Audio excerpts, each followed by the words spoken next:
Keep your friends close and your enemies closer. I don't know who came up with that saying. I first heard it in the second Blade movie. Wesley Snipes took a break from fighting vampires to share some wisdom. The thing is, in real life, just like in the movie, it can be tough to tell who your real friends are and who your enemies might be. Right now I'm feeling really confused. Nothing is as straightforward as it seems.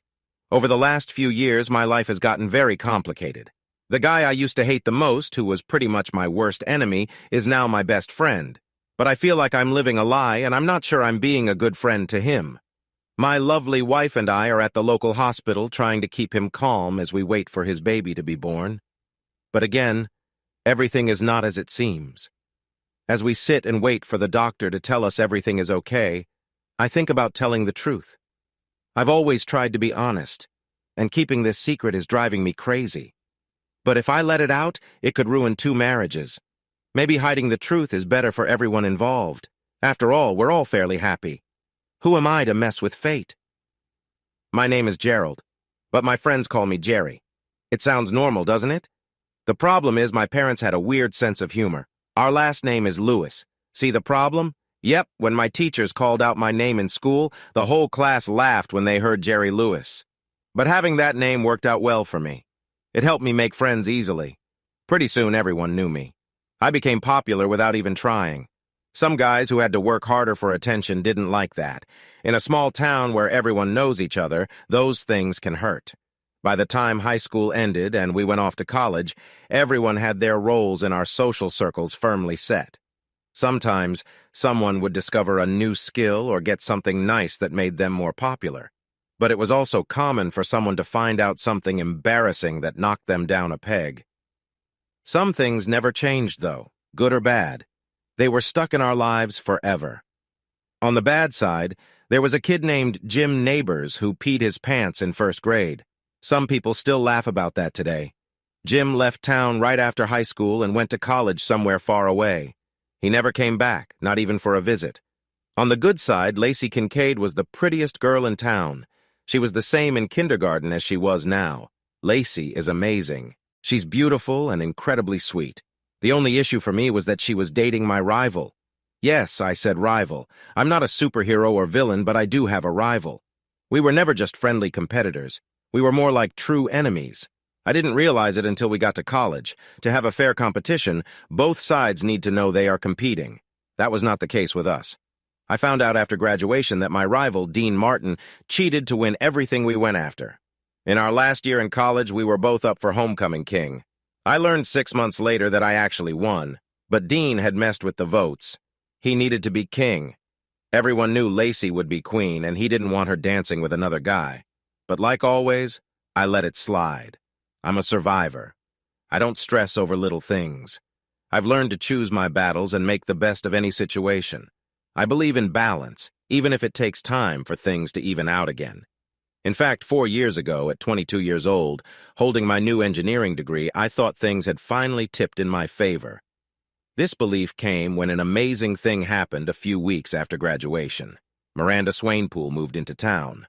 Her moving in changed everything in our social scene.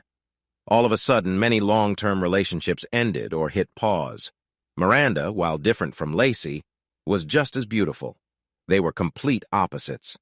Lacey had long, flowing blonde hair down to her back. Miranda's hair was shiny and dark, cut short to her chin. Lacey was about 5 feet tall with a petite shape. Miranda was taller at around 5'4", but had a curvier body. She was still slender but had a fuller chest and a nice, round figure. Lacey was the sweet, pretty girl you'd expect to be prom queen. Miranda had a confidence that was hard to miss. Lacey looked fantastic in a gown. Miranda looked great in jeans and swimsuits, unlike anyone else we knew. The person who was most upset when Miranda moved to our town was Dean. The day before graduation, he was feeling really good about himself. He had just gotten Lacey to agree to marry him, and their engagement was the big news everywhere. I had a little crush on Lacey. I always hoped she would see that Dean was not a good person and maybe give me a chance. But now that she was engaged, I was just trying to stay positive, thinking I would make some lemonade out of this sour situation. Unfortunately, I thought it would taste pretty bitter. But I was wrong. Life worked in my favor. When Miranda came to town right after Dean's big announcement, he lost his chance. He stood there speechless as other guys tried hard to win her over. People in town couldn't stop talking about Miranda. When Phil made a comment about how great Miranda looked, Dean just looked at Lacey, wishing things were different. When Bob joked about how amazing Miranda was, Dean looked over at Lacey and frowned. For once, the situation gave me a chance. So what did I do? Nothing at all. While other guys made fools of themselves trying to impress her, I played it cool and waited. Miranda met new people, went out with a few guys, and I thought this could help her see how I compared. My mom was friends with Miranda's aunt. This meant I helped Miranda move into her new room at her aunt's house. I spent 3 days moving heavy furniture and even helped paint her room. After all that work, Miranda's aunt suggested we do something fun to relax. I asked Miranda if she wanted to go see a movie and maybe get some ice cream after. She happily said yes, and I felt like I had a head start. Miranda was 2 years older than me, but that didn't matter at all.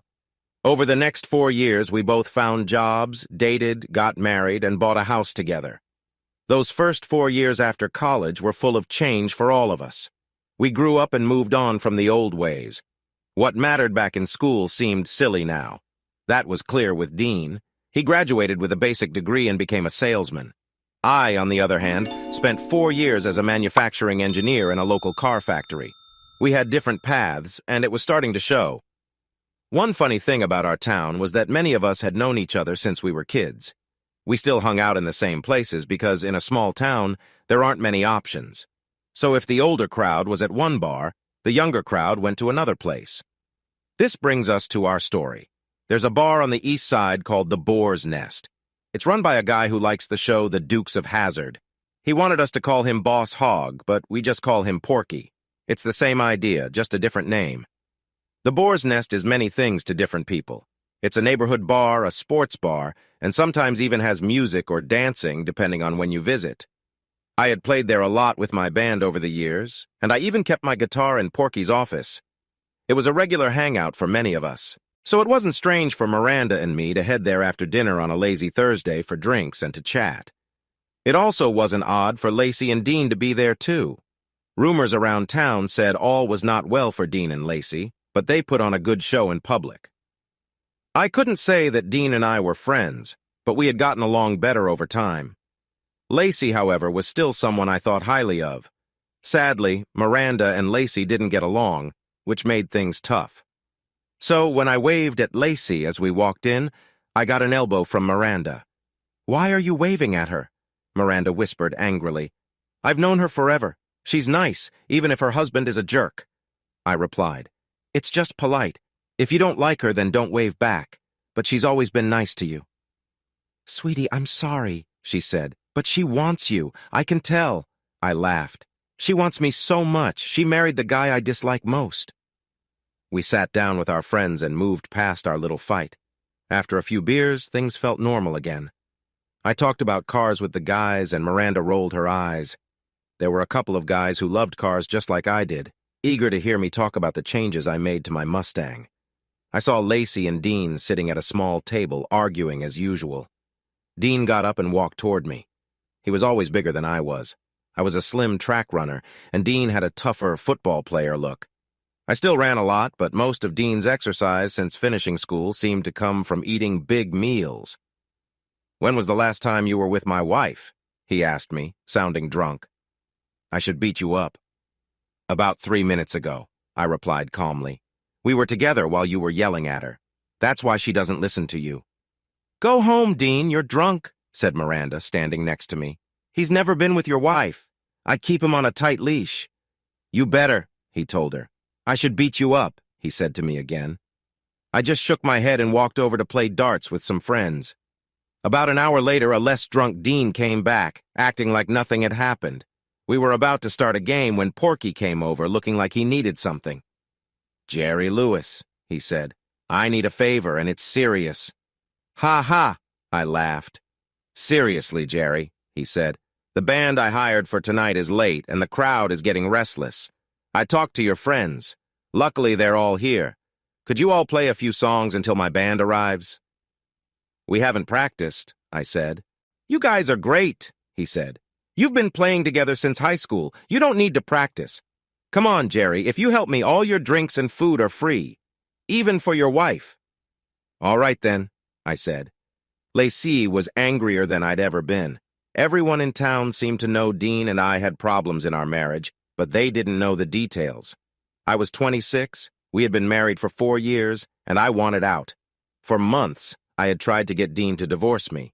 Our issues started building lately, but they really began during our first year of marriage. Honestly, they started in college, even before we graduated or got married. We should have never married. We were just too different. I blamed our small town and its thinking for this mess. There were so many traditions and expectations that weighed on me. I felt trapped by what everyone said I should do. People want to believe in happy endings. They want to see the popular girl and the star player end up together. But no one asks what happens after the wedding. I don't know what happens in every story, but I'll tell you this. In mine, the prince quickly turned back into a frog after the wedding. It was my own mistake. Many people gave me advice, including my parents, who wanted the best for me. But they helped me make a choice that I knew in my heart was wrong. I've always been a simple girl with simple dreams. I don't need a big house or tons of money. I just want a nice home, a man who loves me, and a family. When I started school, I realized I was pretty, which surprised me. I looked just like my sisters and thought of myself as plain. Suddenly, many boys were kind to me, making fools of themselves to get my attention. I did my best to be nice to everyone, just like my parents and sisters told me to do. It seemed to make people like me more. However, when I started to like the boys too, it rarely worked out. I liked the nicer boys, but they never asked me out. It was always the more bold ones who did. By my second year of high school, my life was more or less decided. I was a cheerleader, and it was expected that I would date someone popular. Dean and I ended up together, though it was more his doing than a natural connection. After a couple of years, going along with things felt easier. Every time I suggested dating other people just to see, he got upset. By college, Dean felt like part of my family. He seemed to succeed at everything, and my parents believed he would be successful in his future. But it was all a lie. A few days after graduation, I found out Dean wasn't the homecoming king. He had cheated. He not only rigged the contest, but also cheated on me to do it. There was a girl in our class known for being loose. Every town has one, and ours had Leslie Wisdom. She was the smartest girl in class, but not very nice. She was big, and while she had many dates, she never had a real boyfriend. Rumor had it that she had been with most of the boys in our class at some point. Leslie always signed up for any group or project she could. She was really smart, and her skills in organizing things were very helpful. One day, Leslie was responsible for counting the votes for the homecoming court and deciding who would win. Leslie knew before anyone else that, based on the early votes, Dean was likely to lose. There was some pushback against him. Dean was nice to me, but he was often rude to others. A few weeks after my wedding, I had a surprising talk with Leslie. She revealed that she had changed enough votes to help Dean win in a very close race against Gerry. In return, she had been with Dean. Talking to Leslie felt like finding out that Santa Claus wasn't real. It changed everything for me. I had just returned from my honeymoon. I was still trying to understand that Dean thought our time together was not great. After waiting 6 years for that moment, it was clear he didn't get what he expected. But what did he think would happen? I was inexperienced. I felt bad that he was disappointed. I was angry that he had lied to me about his experience. Dean had been with a lot of girls in our class. Leslie told me he had been with her to become homecoming king. But before that, he had treated her poorly. He thought he was too good for girls like her. In our class, Leslie had been with almost every guy, except a couple, and Gerry was on her mind. But she didn't believe it would ever happen. The most shocking thing Leslie told me was that my whole life was a lie. I was living in a bubble. In high school and college, things had come easily to me. I got good grades and won contests not because I worked hard, but because I was pretty. People wanted to be around me because of that. Dean had it easy too, but he knew it. He understood that as long as he was the prince to my princess, he would get special treatment. He could get away with things because everyone wanted to see him succeed. I was shocked. Leslie explained that if I thought my life was tough, I should think about Gerry. He always came second to Dean, and it was unfair. Gerry was the nicest guy. He was kind, funny, and smart. He worked hard and deserved to win, but he never got the chance. My boyfriend had pushed him aside to take the win. Gerry always accepted his losses with grace and never complained. In our small town, people didn't want to see a scene. Dean would have made a fuss if he lost, which is why he often got the win. Leslie had more to share. She told me a secret only Gerry's close friends knew. Gerry had liked me for years. He never said anything because I was with Dean, and he respected that. Leslie's talk was her way of saying that life outside of school would be different. The bubble I lived in had burst. I wasn't as smart as I thought. My boyfriend was dishonest. Being pretty and nice didn't matter anymore. A few days later, things got worse. Miranda came to town, and suddenly I wasn't the only attractive girl anymore. It took some time, but it was clear that I might still be the prettiest, but Miranda was the sexiest and most exciting. Dean was not happy about it. We had just gotten married, and people were still congratulating him for marrying me. But then Miranda's arrival shifted everything. Dean liked to have the best of everything. Between Miranda and me, he felt like he had lost out. I could see him comparing us, looking at my figure and then at Miranda's and frowning. In a few weeks, Miranda ended up with Gerry, which made Dean even angrier. Over the past 4 years, things had only gotten worse for us. It felt terrible to know that my husband saw me as less than perfect. It was hard knowing he thought he deserved better. Gerry worked hard, but Dean never acknowledged that. He complained that Gerry got a better job just because of luck, not hard work. I tried to explain that Gerry became an engineer because he had earned his degree in college. Dean thought he would become a football player, so he only took general education classes. In the end, he found himself in sales. This didn't really bother me, but for Dean, being second or third best was hard to take. His friend Gerry had a better job and made more money, which really affected Dean. But life wasn't easy for anyone. Watching Gerry with Miranda was tough for me, too. Over the years, I noticed Gerry was like me. He was happy with what he had. Instead of complaining about what he didn't have, he focused on making his life better. He treated Miranda with care. It was clear she meant a lot to him. As time went by, Miranda got used to this care. She also became aware of how others looked at her. She started to feel special and thought she deserved that attention. "Are you even listening to me?" Dean shouted. "I told you it didn't mean anything. I don't love her. I did it for you." His yelling brought me back to the fight we were having. When we walked into the bar that night, I saw him giving flirty looks to one of the new waitresses even before we sat with our friends. It was the same story again. She had large breasts and other features too, but those were the main focus. Gerry tried to convince me to get breast implants before. I always said no. I told him that if he wanted someone else, he could go find them. We didn't have the money for that anyway. I was angry when I saw them looking at each other. "So, how many times have you been with her?" I asked. It had happened so many times that I couldn't even cry about it anymore. At first, he denied it, and the waitress quickly slipped away when she sensed trouble. We kept arguing and drinking after that. I was only having soda, but Gerry was getting tipsy. He wasn't drunk yet, but he was getting close when Gerry and Miranda came in. That night was hot, and Miranda dressed for the weather like I did, in shorts and a sleeveless top. Many women in the bar wore the same, but few looked like Miranda. When Gerry saw her, he gasped. His eyes lit up. He forgot about our fight. "I hate that lucky guy," he muttered under his breath. "Why?" I asked. "Is he lucky because he worked hard? Or is it just because you married me before she got here? Tell me, Dean, if Miranda had come here first, would you have left me for her?" "Of course not," he lied. It hurt that even while denying it, his eyes were glued to her body. "Why are you defending him?" he shouted. He looked me over as if he could spot a lie just by staring. But we'd done this too many times. He wanted to turn the focus away from our fight.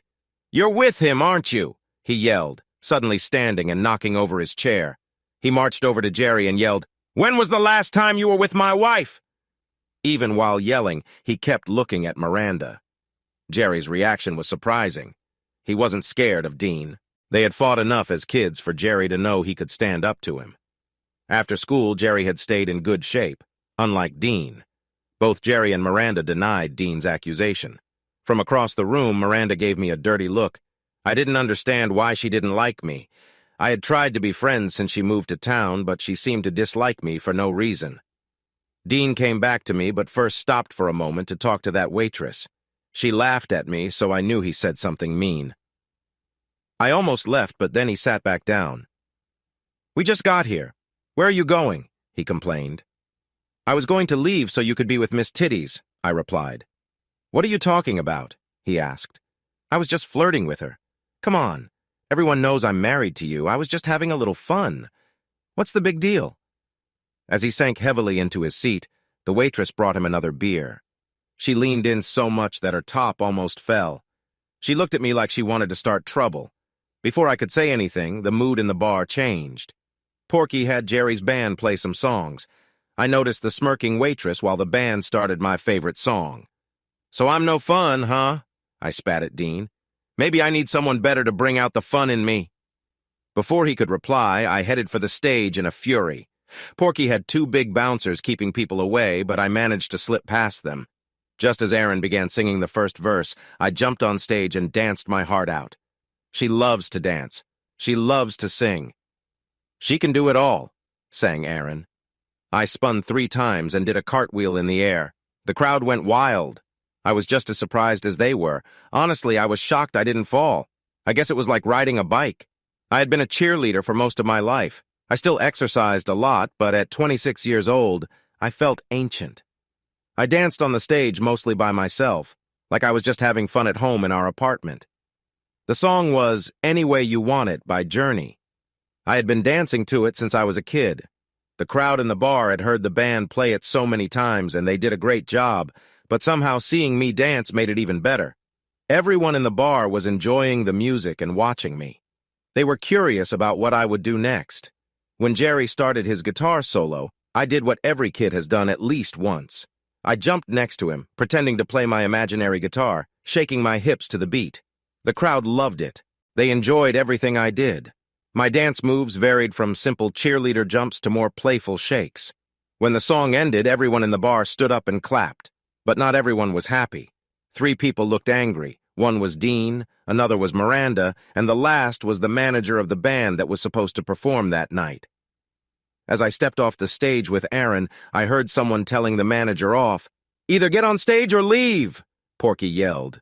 The other band was late, so if they didn't like being outshined, they should be on time. Aaron and Jeff, the drummer, came over to hug me. They told me I could dance with them any time. I walked over to Gerry, who was putting his guitar in a case. That's when everything went wrong. "Get your hands off my wife!" Dean shouted. His face was red and his eyes looked wild. He looked like he was about to explode. I should say that Dean didn't have any fighting skills. He was just really mad. Everyone started laughing at him. One of the bouncers pointed out that Gerry wasn't even touching me. He was bent over his guitar case, focused on it. I had my arms around Gerry because I was so excited from dancing. It felt amazing. I was happier than I'd been in a long time, and I just wanted to share that joy. "Yeah, Dean," I said. "You said it yourself. I was just having a little fun." "Because the only one who gets to have any fun with him is me, you stupid jerk," screamed Miranda. She tried to push through the crowd to get to me. A couple of big bouncers stopped her, holding her back. One even stopped Dean from getting near me and Gerry. "I'll show you fun," Miranda yelled. "Just wait until I get loose." "I think you've had enough fun already," one of the bouncers said. "You both need to take it outside." I almost laughed as Dean and Miranda were dragged out of the bar, shouting and kicking. Lots of people came over to talk to me, but I wanted to speak to one person. I walked over to where Gerry, Aaron, and the other guys in the band were chatting with Porky. "Gerry, I'm really sorry about Dean making a mess of things tonight," I told him. He turned and gave me a small smile. When our eyes met, something felt different. I remembered what Leslie had told me years ago. I knew then that she wasn't just talking nonsense. Gerry struggled to even look at me. I had known him most of my life, but this was the first time we truly talked. Sure, we had cheered for the same teams or passed around food at picnics, but we had never really connected. It hit me hard. I felt cheated. There had been this amazing person right in front of me all along, and I never got to know him because Dean had always been there. Every time I mentioned going out with anyone else, Dean would freak out. I later found out he had been unfaithful, expecting me to stay loyal to him. Before now, I had never thought anyone else might be better for me than Dean. Dean never let me think about that. Miranda's just as much to blame as Dean is, Gerry said calmly. At least Dean was drunk. Miranda was just... well, that's just how she is. He shrugged, as if he didn't understand her behavior either. Speaking of my lovely wife, he said, I better find her before she gets really angry at me. As he turned to leave, I remembered I needed to do the same. Dean, I couldn't believe they kicked me out of the bar. They clearly didn't know who I was. Maybe they did. There were plenty of jealous people around. The bouncers were big guys, probably my age. They were likely losers I had embarrassed on the football field, but I could only deal with one loser at a time. Right now, I needed to focus on the guy who had always been a thorn in my side. Gerry was always getting in my way. But there were some things that poor little Gerry didn't know. There were many secrets and stories being told. I had to be careful, though. Gerry was always trying to keep up with me, but I was always a little ahead. But tonight made me realize that I couldn't let my guard down for even a moment with him around. Tonight had been a real mess. First, Lacey started on me as soon as I got home. Someone, probably one of those nosy girls in our building, had told her that I was cheating on her. We had been arguing about it all night. Finally, we decided to go to the bar. That waitress I had been talking to couldn't leave us alone. She acted like she was my girlfriend. Then, to make things worse, Gerry and his attractive wife arrived. The first thing he did when he walked in was wave at my wife. Okay, she waved at him first. But that didn't mean he had to wave back. Lacey waved at everyone. But there was something about the way they waved at each other. I decided to use it to distract Lacey from worrying about me. I pretended to be drunker than I was. I walked over to Gerry and accused him of being with Lacey. That was funny. The only person in town less likely to cheat than Lacey was Gerry. But it was nice to get a break from Lacey for a bit. It gave me a closer look at Miranda. Even 4 years after moving to town, she looked even better. Her figure turned heads. She had curves that were just right. I couldn't help but imagine what it would be like to be with her. She looked at me like I was nothing. For the past 4 years, she had been devoted to Gerry. Wherever Gerry went, she went too. She even showed up at his work 2 or 3 times a week to have lunch. I wasn't sure if it was love, worry, or something else. Gerry had somehow found a good job in the engineering section at the nearby auto plant. From what I heard, he was doing well and getting promoted a lot. That job should have been mine. I hadn't gone into engineering because I was not good at math, but they have tools for that now. I should have been an engineer. Miranda, like me, had a quick temper. She was also very focused. The difference was that she cared only about one person, Gerry. I was sure she knew how fast his heart was beating, and Gerry was all about her. She had the finest things. Her car was nicer than mine, and their house was bigger. They were always on trips, and he bought her gifts all the time. It made me sick. When his band practiced, she was there. She sat on his speaker, doing something on her phone while her long legs dangled down. Like most of my rivals, I knew a lot about Gerry. He loved Miranda, and everyone knew that. But not many people knew that his love for her was like the parts he made at the factory. It wasn't real. Gerry had gotten so used to losing to me that he learned to settle. Unlike me, Gerry could be happy with something that was just okay. To him, he had settled for Miranda. There wasn't anything wrong with Miranda. She was the prettiest girl in town. But in Gerry's eyes, no one could ever match the woman I was with. Lots of guys liked Lacey. They didn't know that she wasn't as great as they thought. Yes, Lacey had a cute smile and bright blue eyes. She was as sweet as could be, and that's how I got trapped. I'm a creature of habit. By the time we got to high school, I figured I was meant for great things. I only wanted the best, so it made sense to have the prettiest girl in town by my side. So, long before any of the other guys in high school were serious about dating, I had Lacey. I was bigger and more outgoing than most of the other boys. I was popular and on the football team. Any guy who thought about dating Lacey either got hurt or decided not to try. But we had problems almost from the start. We looked good together, but our personalities just didn't match. We made it through high school together and started planning for our future. I wanted to play pro football and get into the entertainment world. I thought maybe I could be a sportscaster or act in movies. I would have been great in action films. I could point a gun and say, "I'll be back, better than anyone." Lossie wanted a nice house on some land. She couldn't decide if she wanted a big garden or a couple of horses. The whole idea disgusted me. I saw us living in a big city. Lossie wanted kids. Every year, she pushed more for us to start a family. I had seen kids. They didn't impress me. I didn't want those noisy, messy little beings ruining my life anytime soon. Many of our friends had started families, and their lives were a struggle. Everything I did with Lacey was to keep up our image. The kids and even the teachers loved it. I started getting grades that I knew I didn't really deserve. I thought it was like a fairy tale. Often I would add up my scores and think I'd get a shaky C, just enough to stay on the team. But when my report card arrived, I was always surprised to see that many of those shaky C's were actually B's or better. After a while, I just expected it. Because of that, I didn't put much effort into my schoolwork. It was funny to watch Gerry work so hard. He studied both before and after track practice. He always had a book with him, even at lunchtime. But things changed just before graduation. Everyone in town was talking about how school was ending, and we would soon start working. A couple of guys in the locker room even whispered about possibly dating Lacey now that we were adults. They thought the college stuff like going steady didn't matter anymore. I wasn't married to her. Then I made the biggest mistake of my life. Just before our graduation ceremony, I dropped to one knee in front of everyone. I asked Lacey to marry me, and everyone was waiting breathlessly for her answer. There wasn't a dry eye in the room. Lacey and I had been having some issues. She had mentioned wanting to date other people because of the rumors about me being with other girls during college. As I looked at Lacey, I could see that she might say no. My heart sank. I added more to my proposal, trying to sound more sincere. "Lace, I'm not perfect," I said.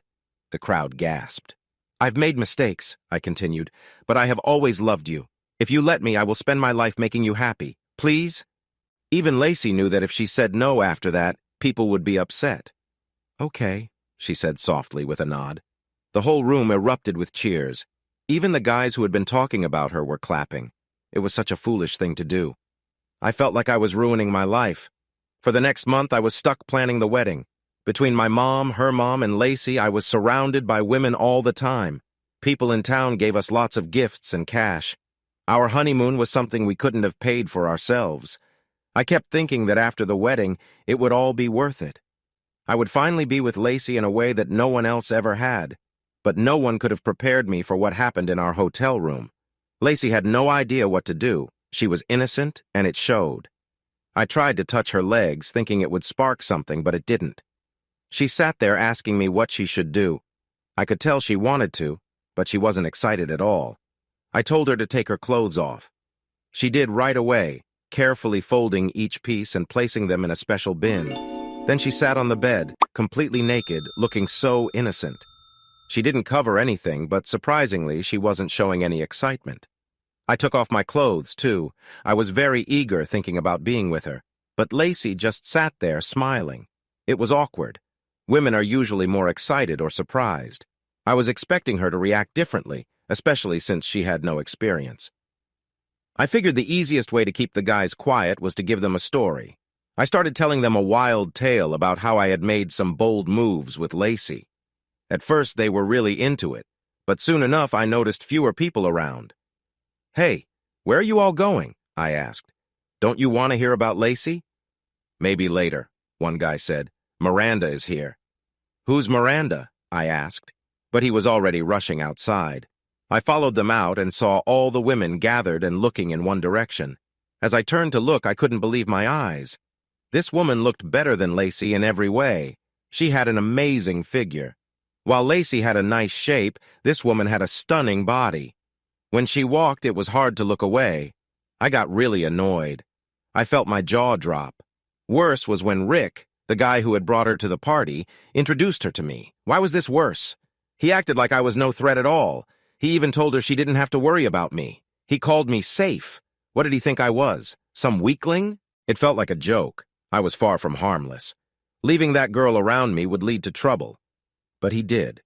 She looked at me like I was nothing. "Just got married, huh?" she asked. I felt more anger rising. People often said Lacey's voice was soothing, but this woman spoke like someone who knew how to get attention. Just hearing her made me want to connect, and she knew it. "So how's married life?" she asked, and I didn't even know how to answer. "I moved here to start fresh and get married," she shared. I could feel my confidence fading. I needed to recover. "So how did you and Rick meet?" I asked, curious how he snagged such a beautiful woman. "Who?" she replied, puzzled. "Rick, the guy you came with," I repeated. "Oh, him?" she said with a smirk. "Everyone said this party would be popular. I came hoping to see someone I like." "Who are you interested in?" I probed. "You probably wouldn't know him," she said. "I doubt he's someone you hang out with." "I know everyone here," I shot back. "I'm kind of a big deal." "Yeah, but if you just suck up to people, anyone can be popular," she sneered. "From what I've heard, you seem not so nice. I can't see you being friends with Gerry." My temper flared. "Gerry?" I exclaimed, almost spilling my drink. "You're talking about Gerry Lewis?" "That's the one," she said with a smug look. I still remember how confident she seemed back then. It was clear she had him wrapped around her finger, but it looked like she was just as caught up in his charm. I watched her get frustrated, kicking a door and moving in a way that made it hard not to stare. Feeling my gaze on her, she shot back, "Keep your eyes where they belong." "Leave me alone," I retorted. "I'm sure you wish you could," she smirked back at me. "I'm sure you're thinking about being close to me right now," she said, and then she laughed at me.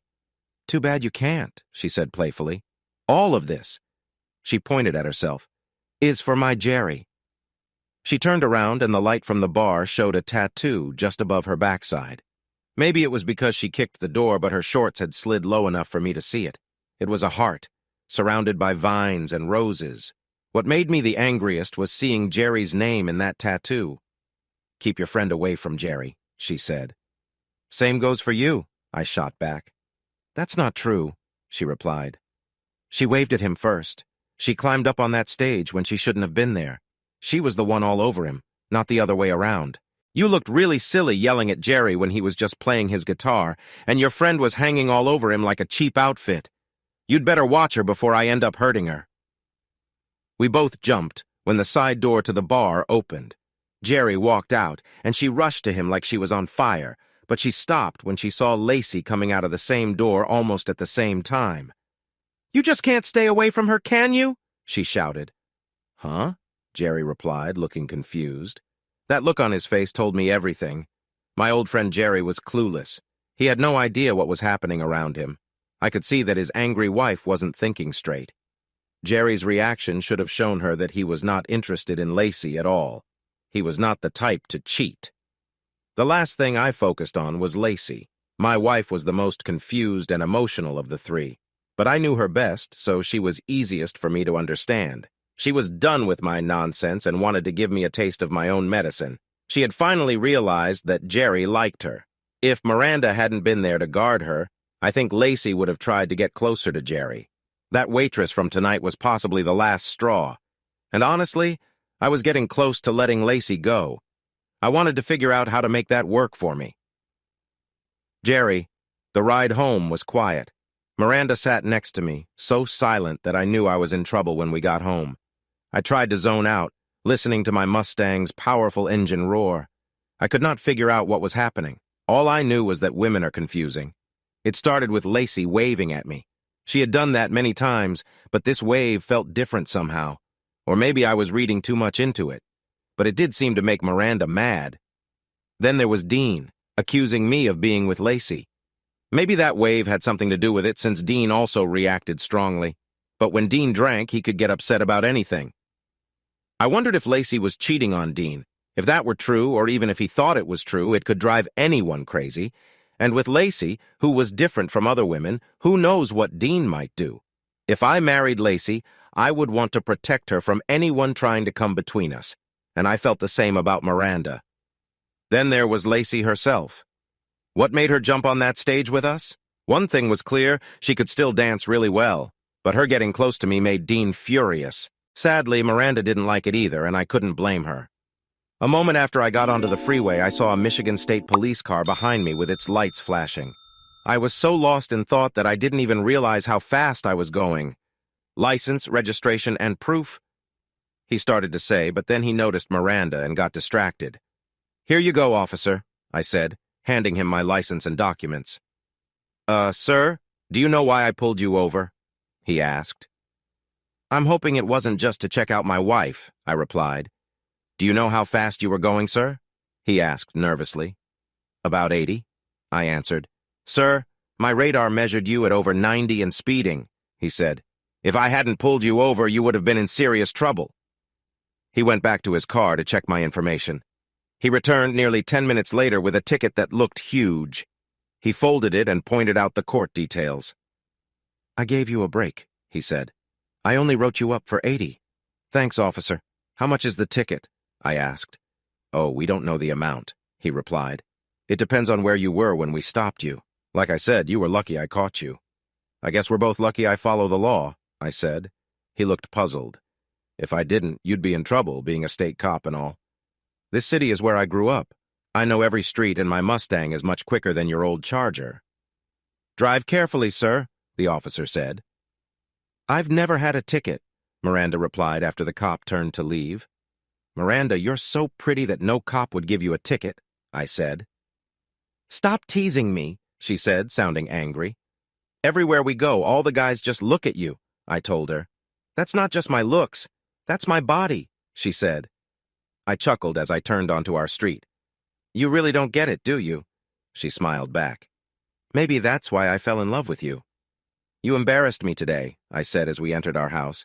She just laughed. "You think that's funny?" I asked her.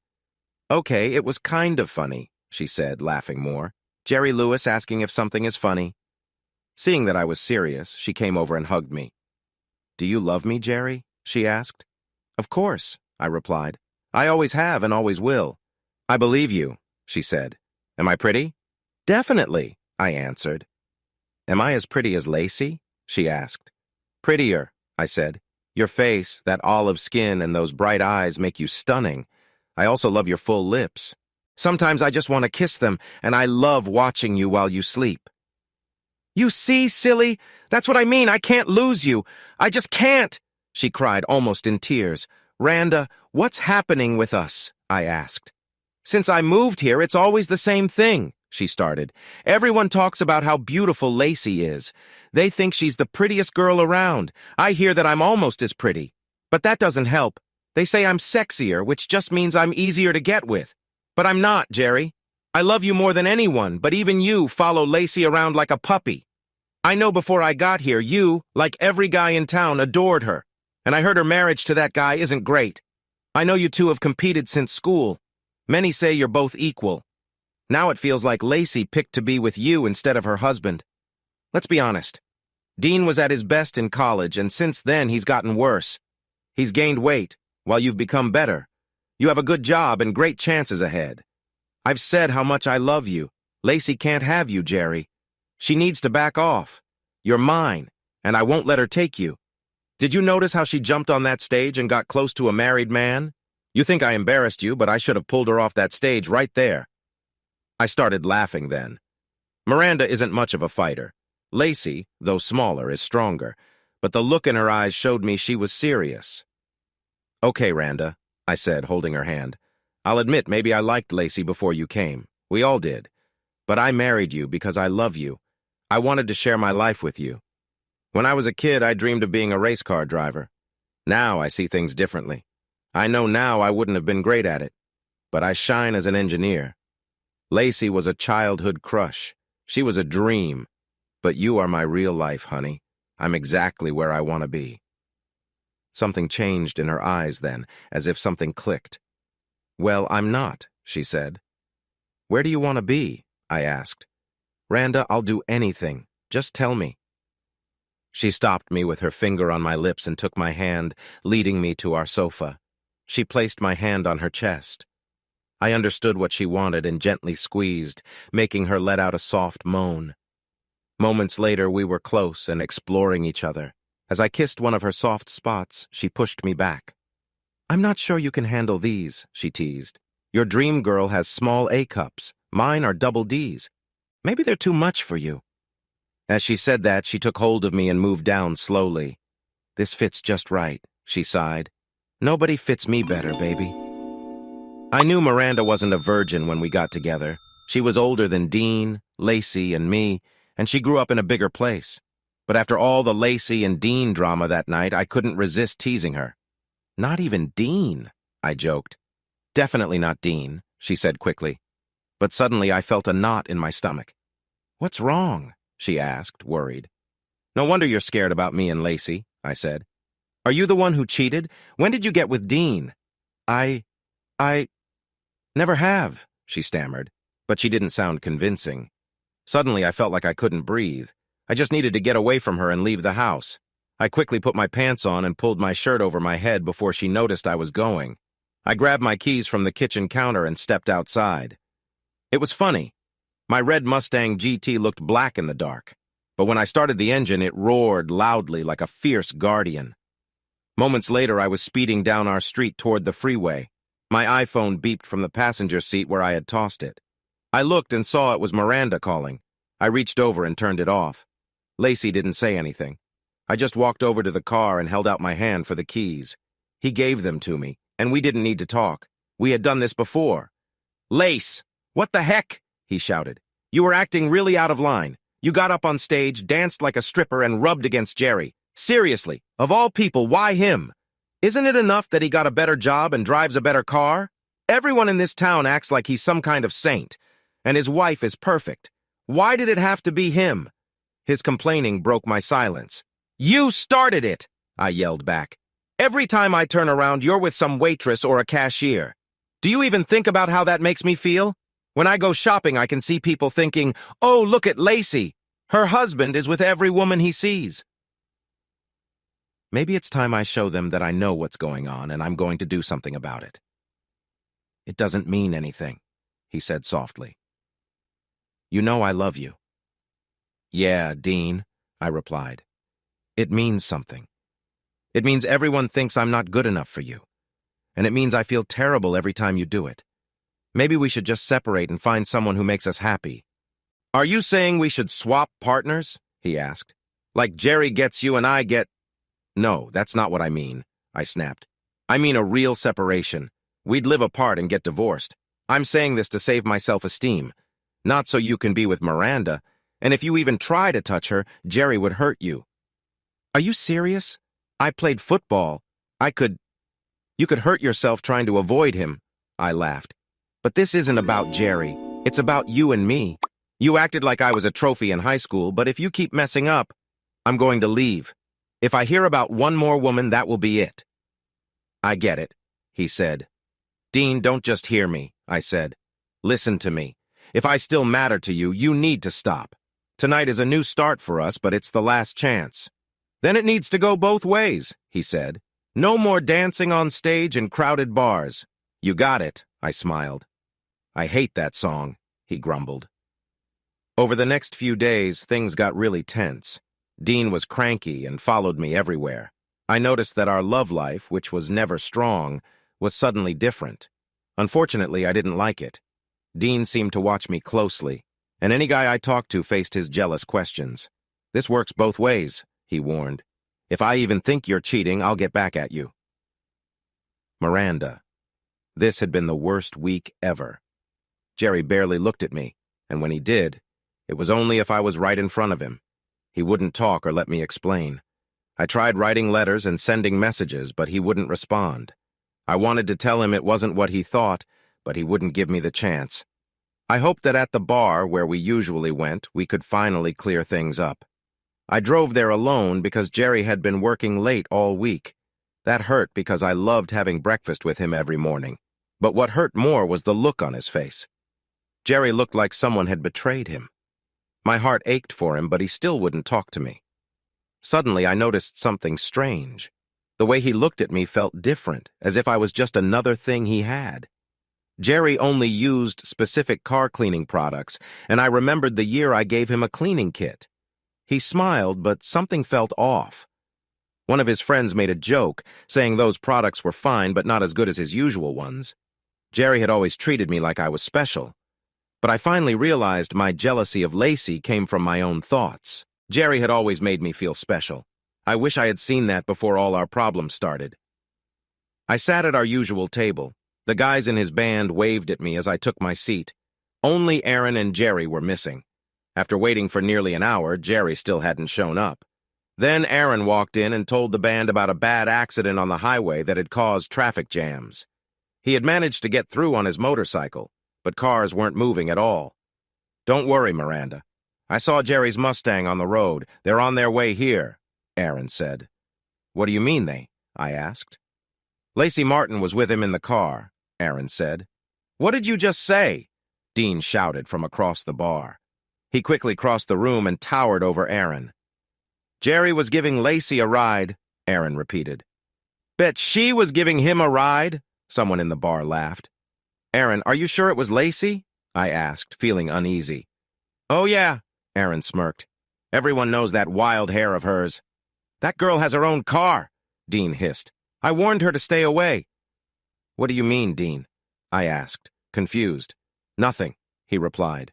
But for the first time, he looked shaken. His usual confidence seemed shattered. If he had real feelings, I might have thought he was hurt. I pulled him to a smaller table. "I know Lacey's been mad at me," he confessed quietly. "I deserve it. I've cheated on her a lot. But ever since last week when I've kept my promise. I haven't cheated this time. It hurts, really badly." "I understand," I said, almost in tears. "Gerry's been upset with me for about a week." I didn't want to explain why. I didn't want anyone to know. Besides, Dean knew what had happened. He had been there. "Oh no," he said, upset. "This is revenge." "What do you mean?" I asked. "Gerry's mad at you. Lacey's mad at me. You don't like Lacey, and Gerry doesn't like me. It's perfect. If Gerry is really upset with you, what's the worst thing he could do to get back at you?" he explained. Suddenly, everything clicked. "I'm going to take her down," I said, angry. "No, you won't," he replied. "You'll be too busy picking up your husband's teeth off the floor." Then he stopped and looked at me seriously. "Let's not get angry. Let's get even." He quickly shared his plan for getting back at our partners. He thought we should have our own kind of revenge. I went to the office to ask Porky for help.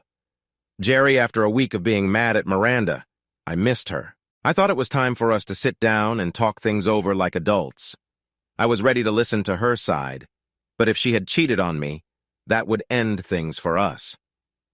Since she told me about her moment with Dean, I felt sick inside. The week had been hard. I got up, showered, and went straight to work. I dropped by the diner for breakfast so often that everyone there knew me. At work, I felt normal again. It was a good escape from my feelings, so I worked as long as I could. When I got home, I often ran and then made dinner for myself. I did this whether Miranda cooked or not. I wanted her to see that I didn't want to be around her.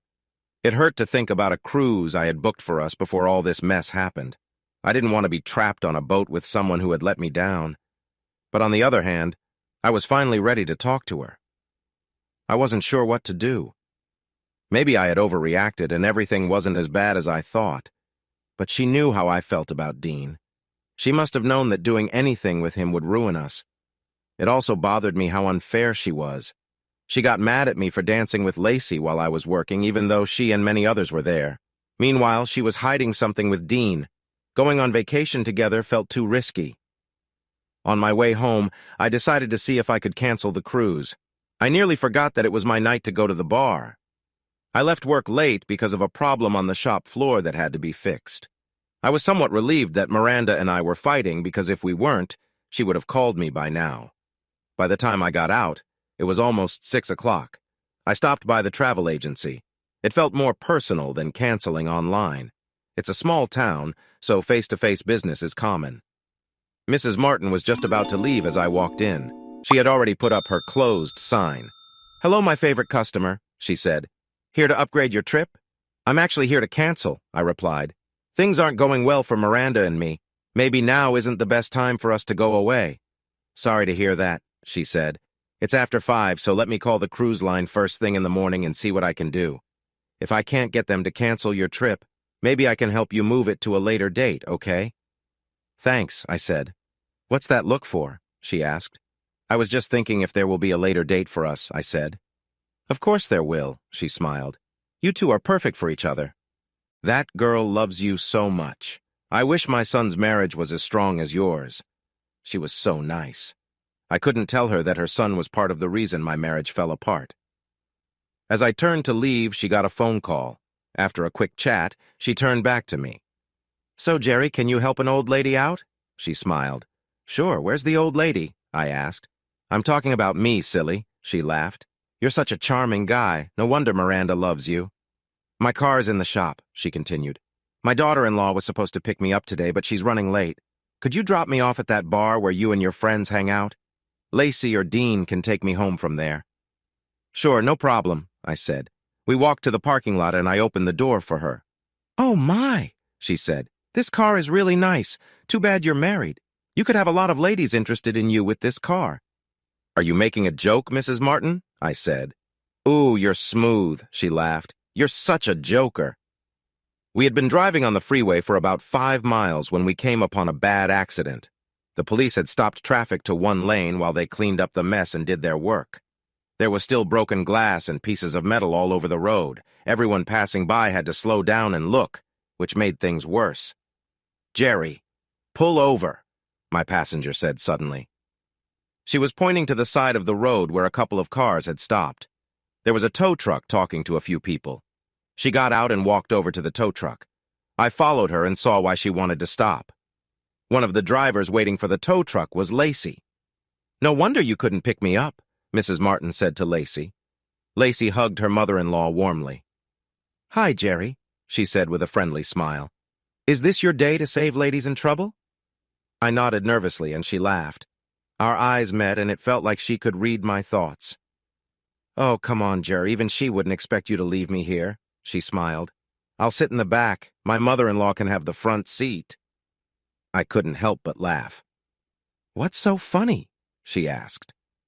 "It's a good thing you're small," I said. "I don't think my back seat was made for grown-ups." Less than 20 minutes later, we parked outside the boar's nest. I had to help Lacey out of the back seat.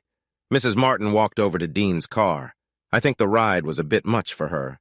Lacey said she would get Dean right away. I hugged Mrs. Martin and went into the bar to find Miranda. I knew something was off as soon as I walked in. Lacey was standing in front of one of Porky's private rooms. "If he's in there with some other girl, it's over," she yelled, banging on the door. A few minutes later, Dean opened the door. The look on his face showed he knew he was caught. I felt like laughing, but I didn't. Deep down, I was glad he was about to get what he deserved. Maybe Lacey would finally leave him. But then I felt a rush of fear. If things ended between them, would he go after Miranda? Lacey was crying and shouting at Dean. "Nothing happened, Lace," Dean yelled, trying to dodge her small but strong blows. Lacey was tiny, but she was strong from being a cheerleader. Suddenly, Lacey got behind Dean and yelled at the woman hiding in the room, "Come out of there!" She stopped and her mouth dropped open in shock. She turned and looked into my eyes. The look on her face changed from anger to sadness and understanding. I wondered what was happening in that room. All the pain I felt the week before vanished the moment Miranda came into view. Dean smiled at me. "I hope it was worth it, jerk," he sneered. "I don't care what you two were doing because I got even. I told you last week what would happen. Lacey isn't that great in bed. She doesn't even enjoy it. Miranda, on the other hand, you're a lucky man. She just loves to—" Before he could say more, I was on him. His size didn't matter next to my anger. My first punch almost knocked him out. He stumbled back, trying to speak. "Stop. Was just—" he mumbled as I kept hitting him wherever I could. He tried to shield himself, but it didn't help against my relentless punches. "Forget it," I said. "You're not worth it." I looked across the bar and saw Miranda. "She's not worth it either. You can have her." Miranda, I really don't know what had been going through my mind. Maybe it was the same thing that always comes up when I'm angry or jealous. Pure rage. I wasn't thinking straight when I let Dean drag me into his plan for revenge. Dean thought Lacey would try to get back at him for cheating, and he was sure she would do it with Gerry. Once we heard about those two getting in a car together, our imaginations went wild. I guess my plan wasn't very smart. Looking back, it felt like something a high school kid would think of. How was making Gerry feel jealous going to help my marriage? I was foolish. I promised myself I wouldn't make any more decisions when I was angry. But seeing those two faces made me realize how wrong I was. First, I saw Lacey. I really looked at her. When I put away my jealousy and doubts, I could see she really was as pretty as people said. Secondly, I noticed how much she was like Gerry in some ways. She was honest, kind, and had no bad intentions. She was just a woman like me. I remembered all the times over the past 4 years when she tried to be my friend. I realized I was the one making things complicated, not her. Lacey and I could have been good friends, but my jealousy ruined that chance. I moved to this town to fix my life, but I brought all my worries and problems with me. I thought in a small town like this I would have my pick of men. Back in the big city I came from, I was just another face in the crowd. That got me into trouble. There were many mean women who tried to speak badly about me because of how I looked. I ended up making bad choices with someone I shouldn't have been with. It became clear he wouldn't marry me, and I wasn't ready to be a mother on my own. He paid for the procedure, but even though I wanted to keep it private, soon everyone in town knew. I had to leave to start fresh. I came here to stay with my aunt, but somehow became as mean as the women from my old town. I changed myself into the kind of person I didn't want to be. I wanted to reach out to Lacey and apologize, but there was no time. My eyes quickly found Gerry as soon as he walked in. Looking at him made my stomach turn. I felt weak. Gerry had been upset with me recently and ignored me. The whole reason I tried to make him jealous was now backfiring. Gerry was not just jealous, he was furious. I couldn't believe what was happening. Gerry was so angry he started fighting Dean. Years of taking him lightly had led to this moment. Suddenly, Gerry stopped. He said Dean wasn't worth it, and then he said something that nearly broke me. He said I wasn't worth it either, and that Dean could have me. My heart raced so fast I felt like I couldn't breathe. Gerry was walking away, and everything felt worse than before. I looked around and saw that everyone was staring at me, showing the same disgust I felt when I left my last town. Some waitresses were trying to help Dean up. His face was bruised and looked terrible. He didn't even look at me but cried out, "Lacey, wait! You don't understand!" "That's just it, Dean," she replied coldly. "I finally do understand. I waited too long for something that would never happen. Goodbye, Dean." She took off her wedding ring and it hurt her deeply. She threw it at Dean's feet and ran after my husband, calling out for him. I held onto my wedding ring to keep it safe. I stood up quickly and ran after them. But by the time I reached the door, I heard Gerry's car speeding away. Tears filled my eyes. Gerry was everything to me. My jealousy and anger might have just ruined my marriage. Then I felt someone touch my shoulder gently. I turned and started to cry. A woman hugged me like I was her own child and comforted me until I calmed down. Dean was trying to stand up and groaned. The woman comforting me stopped. "Dean, what happened?" she asked, worried. I looked up and saw she was Mary Martin, Dean's mom. "It's a long story, Mom," Dean said. "I wanted to teach a lesson to someone bothering married women, but it backfired. He didn't act as I thought he would." Mary looked at him, confused. "And before you could explain, he just started hitting you? So who was this guy?" she asked. "And does this have anything to do with the rumors about you cheating on Lacey?" "It was Gerry, the guy I went to school with. He's always jealous of me," Dean spat. "Your daughter-in-law is likely cheating with him. They were together in his car tonight, and—" "Why are you laughing, Mom?" "Because there's no way anything could happen in that car. It's too small. And once again, you're acting foolishly. Gerry drove me here, silly. We picked up Lacey on the way. He wouldn't leave your wife on the road. He was scared of what you and Miranda would think. But I was there. They barely spoke. There's nothing going on between them. The only thing they share is that they're both really nice people." I started screaming then. I felt like I had ruined my marriage for no reason at all. Dean looked very sick, like he might throw up. Lacey ran to catch up with Gerry. To my surprise, I didn't feel upset. It was as if I had known deep down that Dean could never be loyal to me. Part of me always thought he would cheat again. The only shock was who he cheated with. I had always believed that Miranda cared too much for Gerry to ever cheat. Sure, she got very jealous, but I thought she was more likely to hurt someone for getting too close to him than to cheat herself. When we reached the car, I knocked on the window and Gerry unlocked the door. "I can take you wherever you want, Lacey," he said. His voice was shaky, and I could see he was trying to keep his feelings together. "Where are you going?" I asked. "I don't know," he said slowly. "I guess just away from here." "Hey, that's where I'm going too," I smiled. He shrugged and drove down the road. For a while, he just stayed quiet, but I could sense what he was thinking. It's not your fault, Gerry, I told him. It's Dean's fault.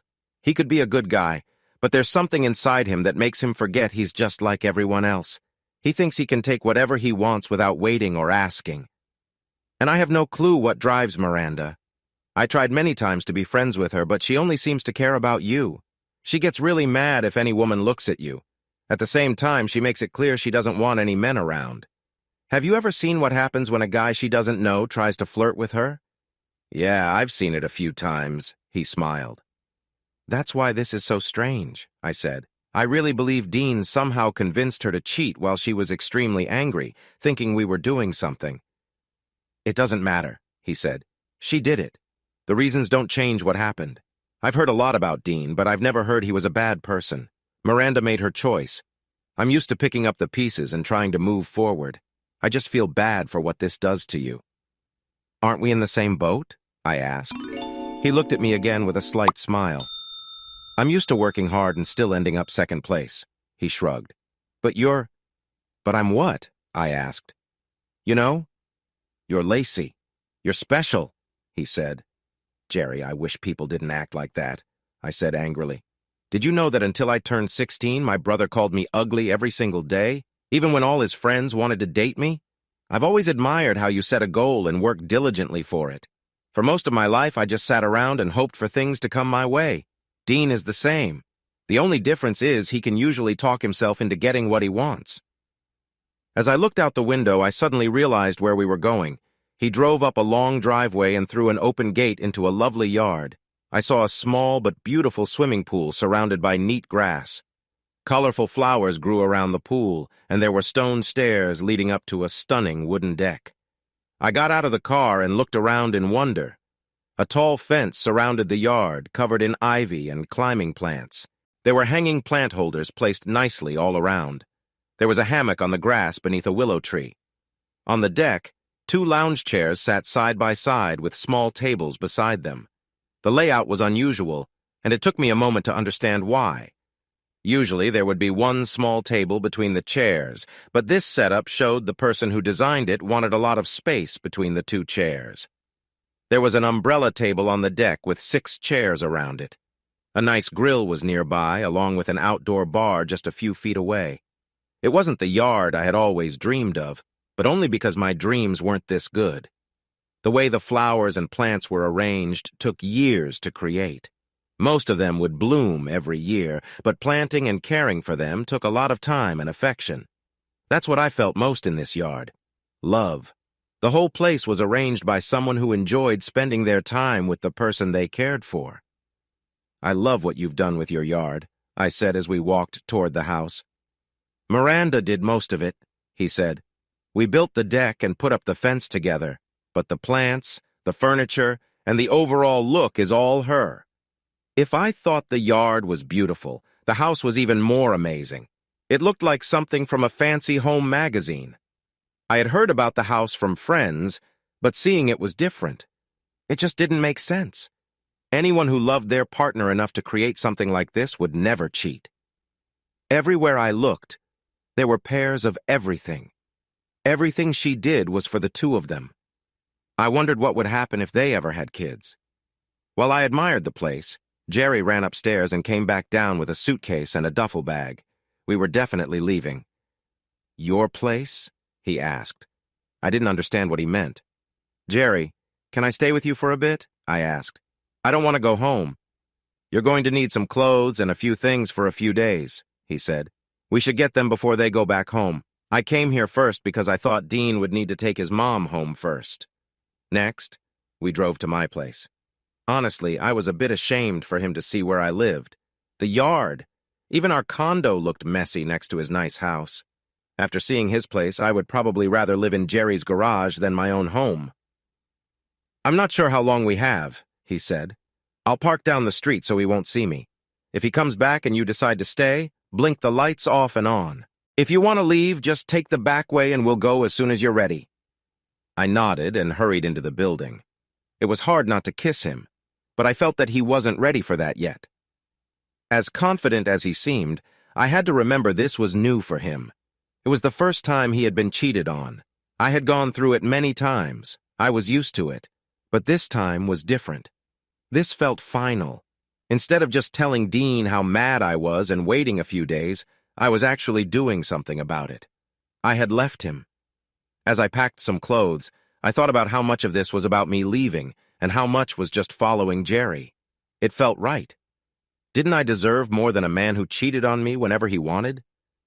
I had told Dean that the waitress was his last chance to cheat on me, but part of me hoped Dean would show up.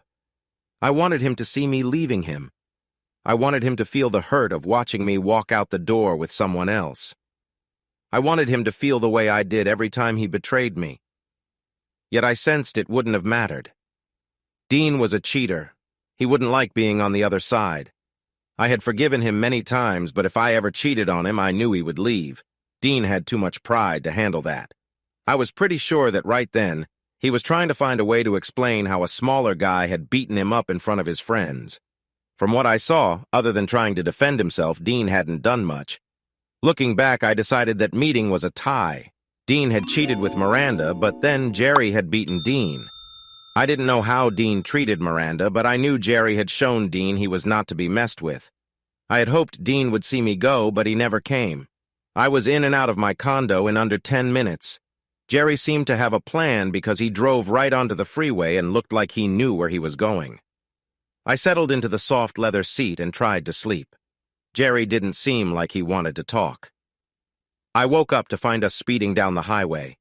The Mustang's engine roared as we sped along. Gerry was listening to talk radio about sports. The hosts were discussing if the Lions could win or even make it to the Super Bowl. I looked out the window and noticed we were driving around a big lake. Gerry smiled at me when he saw I was awake. I yawned and smiled back. "It looks different here," I said. "Where are we?" "Shrewsbury," he said. "Shrewsbury. I've never heard of a Shrewsbury in Michigan or Ohio," I said. "Me neither," he smirked. "Shrewsbury is in Ontario, Lacey. We're in Canada. My dad has a house here for fishing. I haven't been here since I was a teenager. One of the neighbors cuts my dad's grass. He's going to give us the keys." Suddenly, the Mustang slowed down. It was funny how the car seemed to like going fast. We drove into a parking lot near a small grocery store. I got out of the car and followed Gerry inside. The store was neat and stocked. We bought enough food to last us a few days, snacks and drinks. I noticed Gerry didn't buy any beer or alcohol. We loaded the food in the back seat on top of our bags. I missed my own car. It wasn't as fast or fancy as Gerry's Mustang, but it had more room and a better ride. Gerry would say his car was better, but I felt every bump in the Mustang. The drive to the house was very short. The house was nice. We put the food away, but before I could say anything about our issues, Gerry started talking. "Lace, we're both tired," he said. "There are 2 bedrooms in back. I'll take the one on the left. It's bigger, but the bed isn't as comfortable. We can talk in the morning." I said. "I need a shower first." I walked toward the bathroom and glanced back. I laughed when I saw he looked nervous, as if I had asked him to join me. It was kind of funny that someone who claimed to have liked me for a long time didn't want to see me without clothes. The place must have been empty for a while because it took a long time for the hot water to come out. When it finally did, I had to admit the shower was better than the one in my condo. I stood there, letting the water wash away my worries. Then I remembered that all my clothes were still in the car. We had only taken out the food to stop it from going bad. I wrapped a towel around myself and walked to the front door. The suitcases were in the living room. Gerry had brought them inside. I dropped the towel and put on clean underwear and a bra. Then I found some comfy sweatpants and one of my favorite t-shirts. "Do you always change clothes where anyone can see you?" Gerry asked. "I knew you wouldn't do anything rude," I replied. "And if you wanted to see me, so what? Besides, anything I have, your wife has more of and probably looks better in." "You're both beautiful," he said. "But she was..." "She was what?" I asked. "Built like a tank? I've heard that a lot. My ex-husband said the same kind of things. Another guy called her sex on 2 legs. It's the same old story, Gerry. Men seem to have 2 kinds of perfect women. The first is the pure, untouchable princess you want to marry. The second is the wild, sexy woman you want to sleep with. I can be sexy, but no one ever gives me the chance." And your wife is lovely, but no one notices her. If she's such a goddess, why hasn't she been with anyone else but you until now?" He looked at me but didn't say anything. I could see he was thinking about what I said. "Dean is supposed to be the tough guy in town," I added. "And you're the nice guy. He didn't seem so tough when you fought him last night. It's funny how we're all stuck in the roles everyone expects us to play. But now we've all broken free. Dean got beaten up. You got rough with someone. Miranda's heart got hurt." "Yeah, everyone changed roles except you, Lace," he said. "Oh yeah, honey," I told him. "Before we leave here, I'm going to take care of you." The look on his face made me laugh. "Good night, Ger," I said sweetly. The bed was really soft, but I still couldn't sleep. I tossed and turned for a while, then decided to check if Gerry was awake and wanted to talk. He was still asleep, but being near him made me feel calm. So I slipped into bed with him. It felt a little strange, but also nice. I felt safe and warm. It was comforting. Except for my dad, I had never been in a bed with any man other than Dean. Before long, I was fast asleep. Miranda. "You have to go home, Miranda," he said. "You can't stay here. I'm locking up." I was sitting in Porky's office crying. It was late, and I'd been crying and thinking all night. Honestly, I was scared to go home. "I'm scared, Porky," I said. He laughed a bit. "Miranda, I've known you since you came to this town," he said. "But I've known Gerry all his life. I doubt he's ever raised his voice at you, let alone put his hands on you. You have nothing to fear. Gerry loves you. Except he thinks—" "Porky, I've always looked like this," I said. "When I was younger, it got me into trouble before I understood it all. Men see me and think only of one thing. It's like all they care about is using me. They just want to brag to their friends. I feel like a body to them with no thoughts or feelings. Gerry is the only one who treats me differently. Gerry loves me, and I love him. He has never treated me like that. Miranda, I think you're being a little dramatic," he laughed. "I remember many times you both almost left the bar in a rush. I've seen you two close together so often, I thought you'd end up in one of those booths. I find it hard to believe." "I didn't say we've never been together," I laughed. "Gerry makes love to me. It feels sweet and wonderful. He makes me feel special in a way that's not just about physical things." "So go home, Miranda," he said. "Talk to him. Tell him how you feel. You both belong together." "Porky, I'm afraid that after tonight he'll tell me to leave. That would break my heart. I can handle him being upset with me as long as we're together. But I can't bear being without him," I said. "Gerry is a very good man, Miranda," he replied. "Just give him some time and talk honestly, but be careful. It's hard to make Gerry angry, but when he gets there, it's serious. I don't understand half of what women do, but after what it did to Dean, I wouldn't push it." I got in my car and drove home. As soon as I walked in, I knew Gerry wasn't home. Home. Was that what this place was? Without Gerry, the house felt empty. It was just a box for my things. I got into bed and turned on the TV. I wasn't a big fan of late-night shows, but I figured I'd watch something until Gerry got home. All the shows seemed the same, just bad copies of the late-night talk shows. Maybe they were acting a bit crazier like everyone else these days, but it was just like what Johnny Carson did when I was a kid. It was dull. Then I felt something strange. Out of the corner of my eye, I saw it. The table on Gerry's side of the bed was empty. It was never empty. His iPad was always there. Sometimes he took it to work, but most of the time it was there. He could browse the internet or play his silly racing game while we were in bed. Whenever we watched one of Gerry's shows, the iPad was on the table, but as soon as we switched to one of mine, he picked it up, and now it was just gone. I jumped out of bed and opened the closet. Many of Gerry's work suits were missing. His favorite running shoes were also gone. I opened his drawers, and they were nearly empty, too. Most of his favorite things were gone. Gerry had left me. I stood there, staring at the empty drawers, and tears started to fall again. It seemed he had left behind everything he didn't truly need. He left the clothes that weren't essential. He left the tools and gadgets he didn't have to keep. And he left me, too. The realization hit me hard. As bad as last week was, with Gerry ignoring me, this felt worse. My heart raced, and I struggled to breathe. At that moment, the phone on the table rang. I answered it right away. "Gerry, I'm sorry. I'll do anything you want. Please come home. I need you," I started to say. "Oh no, this is really bad. Please don't tell me your husband is gone too." he said. I was hoping he might know where Lacey is. None of her friends know where she went. All they said was they were glad she finally got away from me. This is bad. Our plan really backfired. You mean your plan, jerk? I snapped back. Well, luckily, your change to my plan might help us, he said. If we can find them and explain everything, I replied. We need to work together on this, he told me. We don't need to do anything, I shot back. This part of we wishes she had never seen you or your little princess of a wife. Just a week ago, I was the happiest woman. My troubles started when your wife jumped on stage and danced all over my husband while you stared at that waitress. It's all been a mess since then. So please just leave me alone. How are you going to find him without me? He asked. I'll call him, I said. He has this magical phone that lets me reach him anytime, anywhere. I think they call it an iPhone. Has that worked for you so far? He questioned. I've been too scared to call him, I admitted. Well, while you gather your courage, he might be looking for a divorce lawyer, he said. The only one who could help you will be busy with his own problems.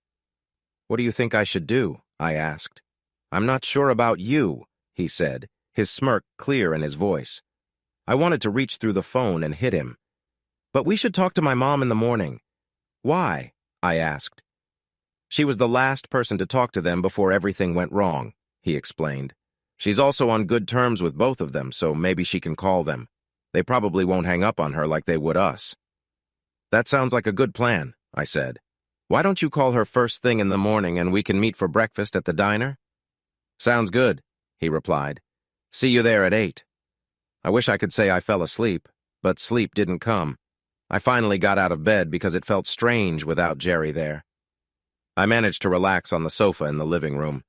Each time I tried to sleep, I thought of all the silly things I had done. I finally understood why wedding vows say for better or for worse. It's just like math. The worst turns into better. My life was good. It was great. I thought that by keeping Gerry away from other women around us, I was making our life better. But somehow, when you try to make something better, it can end up worse. I walked into the diner a few minutes after 8. The jerk was there, but so was his mom, so I had to behave. Dean and his mother looked a lot alike. She was a nice-looking woman, and Dean, even though he was big, had soft-looking features. Maybe that's why some women found him attractive. But his charm didn't work on me. Before I moved here, I had met many people like him. I quickly learned that every town has its own jerk. No matter how pretty or nice a place is, there's always one. Dean was that jerk in this town, and I wished I hadn't met him before Gerry. So, Dean says you guys are caught up in a misunderstanding, she said. That's all it took. I started crying again. She came over and hugged me. We're in trouble, Miranda, said Dean. My mom doesn't want to get involved. She thinks I caused this. I can help, she said. Can't you see how upset she is? But you, Dino, I think you somehow caused this, and if so, you deserve what happens. Mom, come on, Dean sighed. It was all just a misunderstanding. I thought that someone had done something wrong, but it turned out they hadn't. What I wanted them to believe I did was based on my mistake about what they did. Now that I know they didn't do it, it makes things worse for me. It's bad because I almost acted on what they thought I did. The only reason things might get better is that the person I wanted to do that with wouldn't do it with me. Yeah, she said. I figured it out after talking to some people last night. You've been unfaithful to Lacey again, and she's finally had enough. From what I heard, you flirted with a waitress at Porky's right in front of your wife. You didn't even try to stop it or leave. Lacey showed you she could get attention from other people if you wouldn't pay her any. I heard she got on stage and danced like crazy. Exactly, Dean said angrily. I don't like my wife acting that way. Maybe you should stop acting that way yourself, his mom replied. You are supposed to be partners in marriage. If you can do something, she can too. You're being foolish if you can't see she just wanted some attention. If she wanted to get back at you, she wouldn't have done it in public. She would have gone off with another guy and kept it a secret. You know, like you do with other girls? Nothing, Dean said, changing his mind. Think again, Dean, his mom said. Who is the safest guy you can think of? What? Asked Dean. Think about it, she said. Most guys would notice how pretty Lacey is. If she was out there flirting with one of them, who would you choose? What guy would ignore her? no matter how much she tried to flirt. She looked at me then. "That's where you come in, Miranda," she said. Lacey picked Gerry for 2 reasons. First, he's a nice guy and has always liked her. Second, he's Dean's best friend. "That's not true, Mom," Dean said. "We always fought over everything and were never friends." "That's because you were too blind to see it," she said. "How many of your so-called friends did you fight with because they liked Lacey?" "A lot," Dean said angrily. "Guys get stupid over her. Some even told her things I did. Others waited for us to fight and went after her. All that time, Gerry had a crush on her but never tried to talk to her because he respected your relationship. That's a real friend, unlike those guys who betrayed you when they could." "I guess I didn't see it that way," Dean admitted. "And what about you, Miranda? Lacey has wanted to be friends with you but has been shut out. Why is that?" "She's so pretty, and I thought," I started to say. "Miranda, you're not ugly either," she said. "You two have so much in common. Your experiences with guys are probably similar." "I thought she only wanted to be friends with me to get closer to Gerry," I said. "Miranda, I don't know you well, but I like you a lot. So hear me out," she said. I nodded. "You're being foolish," she said firmly. "You act like you don't know how much Gerry cares about you. With my clueless son married to Lacey, Gerry could have had anyone he wanted in town, but he chose you over all of them. When he met you, he could have waited for Dean to cheat and gone after Lacey instead. But he didn't. Everyone knows everyone's business here. He knew about Dean cheating. Honey, if Gerry wanted Lacey, he could have gone after her. Instead, he chose you, and you two ended up together. Lacey has never been a threat to you, only in your mind." "Back to you, Dean," she said. "Do you see why Lacey was flirting with Gerry? She wasn't doing it for him. She wanted you to notice her. She was saying, 'Look at me, Dean. I can be attractive too. I can find someone else.'" "Then why did they leave together?" I asked. "We don't know that yet," she said, "and we hope they didn't." "Why would we want that, Mom?" Dean asked. She slapped his forehead before either of us could react. "Have you been paying attention?" she asked angrily. "You both are close to losing the ones you love because you're not thinking," she said. "Both of them are hurting. When people are in pain, they can do silly things. If they're alone and hurt, they might do even more stupid things." She shook her head. "Dean, you've cheated on Lacey a few times," she continued. "Maybe we need to talk about why that is later. For now, let's focus on getting her back. Do you really want Lacey out there by herself, feeling how she probably feels? Her self-esteem can't be high right now. You even cheated on her with someone who wasn't attractive. So, what happens when a charming guy says a few nice things that make her feel special? Do you want her to be alone, or do you want her to help Gerry get through what you and Miranda did to them?" "But we didn't do anything," I said to her. "Gerry doesn't know that, dear," she replied. "He feels hurt and let down by someone he cares about. It's going to be hard to make him believe nothing happened. And Dean, Lacey won't believe anything you say. If they're together, that's the best chance we have." She quickly finished her food while Dean and I sat in silence, lost in our thoughts. "Okay, it's still early. They probably won't sleep well after last night. I'll wait until 10 or 11 to call them," she said. "I'll take it step by step. First, I'll check how they're feeling and if they are together. The next time I call, I'll add how sorry you both are and how it was a bad choice. After that, I'll start suggesting they reach out to you or come home. That could take days, at least one more day," I replied. "Miranda, use this time apart to think about what you want to say and how you will do things differently," she told me. With that, she got up and walked to her office. I thought about what she said and decided to do exactly that. I felt even more determined to win Gerry back. I also stood up and left the table without saying a word to Dean. Gerry, before I opened my eyes, I felt a bit worried. There was a soft snore next to me. It was cute, but Miranda didn't snore. Then I remembered that I had left her. My eyes flew open and I saw Lacey beside me. Even asleep, she looked beautiful, maybe even more than usual. Her face looked relaxed, not stressed by everything going on. Without the worry lines, her skin and features were amazing to see. I had seen her many times before, but lying here next to her felt like a dream come true. Sadly, it was a dream I could never have because I was still married. Thinking about it turned my feelings into sadness. A dream you can only look at and can't touch is just painful. So, what's on your mind? Her voice was a bit rough, but strangely nice. I thought we slept in different rooms, I said. That's not the point, she replied. There have been enough lies around here lately, Gerry.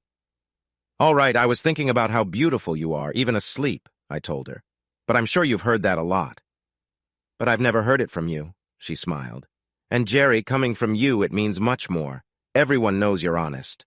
So if you say it, you really mean it. You're not just saying it to impress me. I have always thought you were beautiful, I admitted. So, Gerry, why did you never tell me? She asked. We have hardly spoken all these years, except for a few polite greetings. We have known each other since we were 5, and this is more than we've said. Well, this is the first time we've been this close, I said nervously. Whose fault is that? She asked. Lacey, it's nobody's fault, I replied. You've been with Dean since we were kids. Dean and I started dating when we were 13, she said, and we didn't sleep together until after we got married. I tried to date other people a few times, but he never agreed. No one else asked me out either. No one else was brave enough, I joked. Dean was one of the toughest guys. He made it clear that anyone who looked at you would get hurt, and even if they were not scared of his threats, they still knew you and Dean were the royalty of the popular crowd. Anyone who tried to be close to you would be shunned. But Gerry, you were popular too, she said. You didn't need to rely on us. All the girls I talked to who dated you loved it. Many were upset when you got serious with Miranda. They think she just came in and took you away. I smiled at that idea. Do you see that? She pointed at me. I want that. I dream of that. What are you talking about? I asked, confused. That look on your face, she said. That dreamy look when I said her name. Dean never looks at me like that. He thinks he owns me, so he takes me for granted. So, what about breakfast? I asked to change the topic. I hope Miranda knows how lucky she is, she said. You mean how lucky she was, I replied. It's over. Once we get back, I'm starting the divorce. Lacey didn't believe him. His love for her was clear on his face. I was sure that, no matter what happened, he would eventually return to her. And as bad as it sounded, I decided that this time, I would do what I wanted. Well, we both need to think about what we will do, I said. We need to take a few days to think things over. This way we can avoid making decisions based just on our feelings that we might regret later, I said. How do we do that? He asked. We just relax and do whatever makes us happy, I replied. Let's forget about that night for now. We need to clear our minds. Then we can look back on it later without anger affecting how we think. So how do we start? He asked again, showing curiosity. Take me for a walk in the woods, I said. He nodded, and we both went to our rooms to grab better clothes for walking. It was a beautiful morning. We walked through the nearby woods, talking sometimes and enjoying the peace at other times. It was easy for me to push aside what Dean had done once again. I had done this before, but this time felt different. I usually fought to stay mad at Dean, but then I would end up giving in. He cheated, and nothing changed. Maybe that's why he kept doing it. But this time I had taken action, and it felt good knowing that he was at home, wondering what I was doing. As the morning went on, I found myself doing things I hadn't done before. I loved the changes I saw. Dean either took me for granted or never really appreciated me. But with Gerry, it was different. I felt like I had him wrapped around my finger without much effort. I could easily catch Gerry's attention with simple things. I would twirl my hair, and he would stare, getting so lost in watching me that he nearly lost his balance. If I looked back over my shoulder at him, he would walk right into a tree. It felt too easy, and it made me feel beautiful. I wondered if Danny made him feel the same way, or if he had grown used to her just like Dean had with me. But I doubted it. Danny and Dean always seemed to be close, holding hands and touching. Gerry stared at me as if he was dreaming, but he avoided touching me as if it was a big deal. I think he was following that saying about looking but not touching. I also thought he was confused. On one hand, he had a big crush on me that started before he met Danny. But on the other hand, he was married to her and clearly loved her. I was a fantasy to him, but he was committed to reality. The only reason I was so close to him was that he felt hurt and angry about what Danny had done with my husband. Normally, I wouldn't have had a chance. I decided to see how far I could take this. By the time we walked back to the house, we were both hungry. We decided to grab something to eat in town instead of cooking. I felt like Gerry didn't want to be alone with me, which made me happy. I was used to men wanting to be with me without feeling any fear. This felt fresh. For the first time, I felt like I was seen differently. Instead of just being pretty, I was a woman to be noticed. Just thinking about it excited me in a way Dean never had. Dean and I had moments together, but things had changed since our honeymoon. He would give me an act of intimacy now and then, but focused most of his time on other women. My lack of experience was something he didn't know how to handle. He seemed to believe in the idea that wives were for marriage and other women were for fun. Meanwhile, I put up with him to keep our marriage together, hoping that if I let him use me, he wouldn't stray. But Gerry had me fired up. I thought that if he tried anything, I might just let him. Honestly, it felt stronger than anything with Dean. Gerry's simple attention and kindness sparked feelings in me that Dean had never reached. As he watched me shyly across the table, my feelings grew stronger. Whenever our eyes met, I felt a buzz of excitement. I couldn't remember what we had for lunch, but I do recall telling him I was full and asking what we should do next. I laughed as he fumbled and dropped his fork, his face shocked when he suggested going to a movie. That in itself was an adventure. Throughout the day, I felt pampered by how Gerry opened car doors for me and pulled out my chair. These were little kinds of kindness Dean seemed to forget about. When we got to the movie theater and Gerry asked what I wanted to see, I was surprised. I was so used to waiting for movies to come out on DVD that I felt excited. I picked a scary horror movie without any real reason. We weren't hungry since we had just eaten, but Gerry recommended soda and chocolate. I looked at him playfully, knowing well that half of our school knew about my love for chocolate. As the movie began, I quickly took one of Gerry's arms and wrapped it around me. At first, he was stiff, almost like he feared touching me. As the movie went on, I noticed he started to relax. His arm, which once felt stiff and strong, was now warm and cozy. I felt safe and cared for whenever he pulled me close, especially during the scary parts of the film when I squeezed his arm and pretended to be frightened. To be honest, nothing on the screen was scarier than my real life. A man in a mask chasing teenagers I didn't know? Not scary. The real fear was worrying that my husband, who hardly made enough money, might have gotten another girl pregnant in town. That was truly scary. I wasn't really watching the movie. I was soaking in the moment and the feelings around me. I thought about what I wanted from this night. I realized I was no longer innocent. I had changed and become someone stronger and less fragile. At 26, the fairy tale princess was finally awake. I saw that even though I was living a fantasy, it wasn't my own. I was in Dean's dream, where he made all the rules and had all the fun. Dean got to be married to the princess and flirt with other girls, too. I had ended up with a pretty bad prince. Maybe the fairy tale was wrong. Maybe when the princess kisses the frog, she doesn't turn him into a prince. Maybe the frog just tricked her into believing he was one. Now the princess was stuck with a frog pretending to be a prince, showing his true self with everything he did. Meanwhile, the real prince had married someone else. Dean had always made sure I couldn't date anyone while we grew up. He scared off anyone who thought of asking me out. Because of him, I lost the chance to find out if someone else was better for me. Dean had taken away my life. As I sat in that movie theater with Gerry holding me close, all kinds of thoughts flooded my mind. Gerry, even after Dean had taken the homecoming king title from him, never seemed to care. It was strange that it mattered to me now.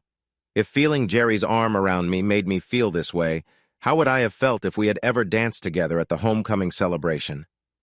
Just sitting next to him in the theater made me feel things I had never felt before. I wanted to hold his hand and make him touch me, but I knew that wasn't realistic. I knew I had to set practical goals. What I dreamed of and what was possible were very different. In a perfect world, I could divorce Dean and Miranda could disappear. But I faced reality.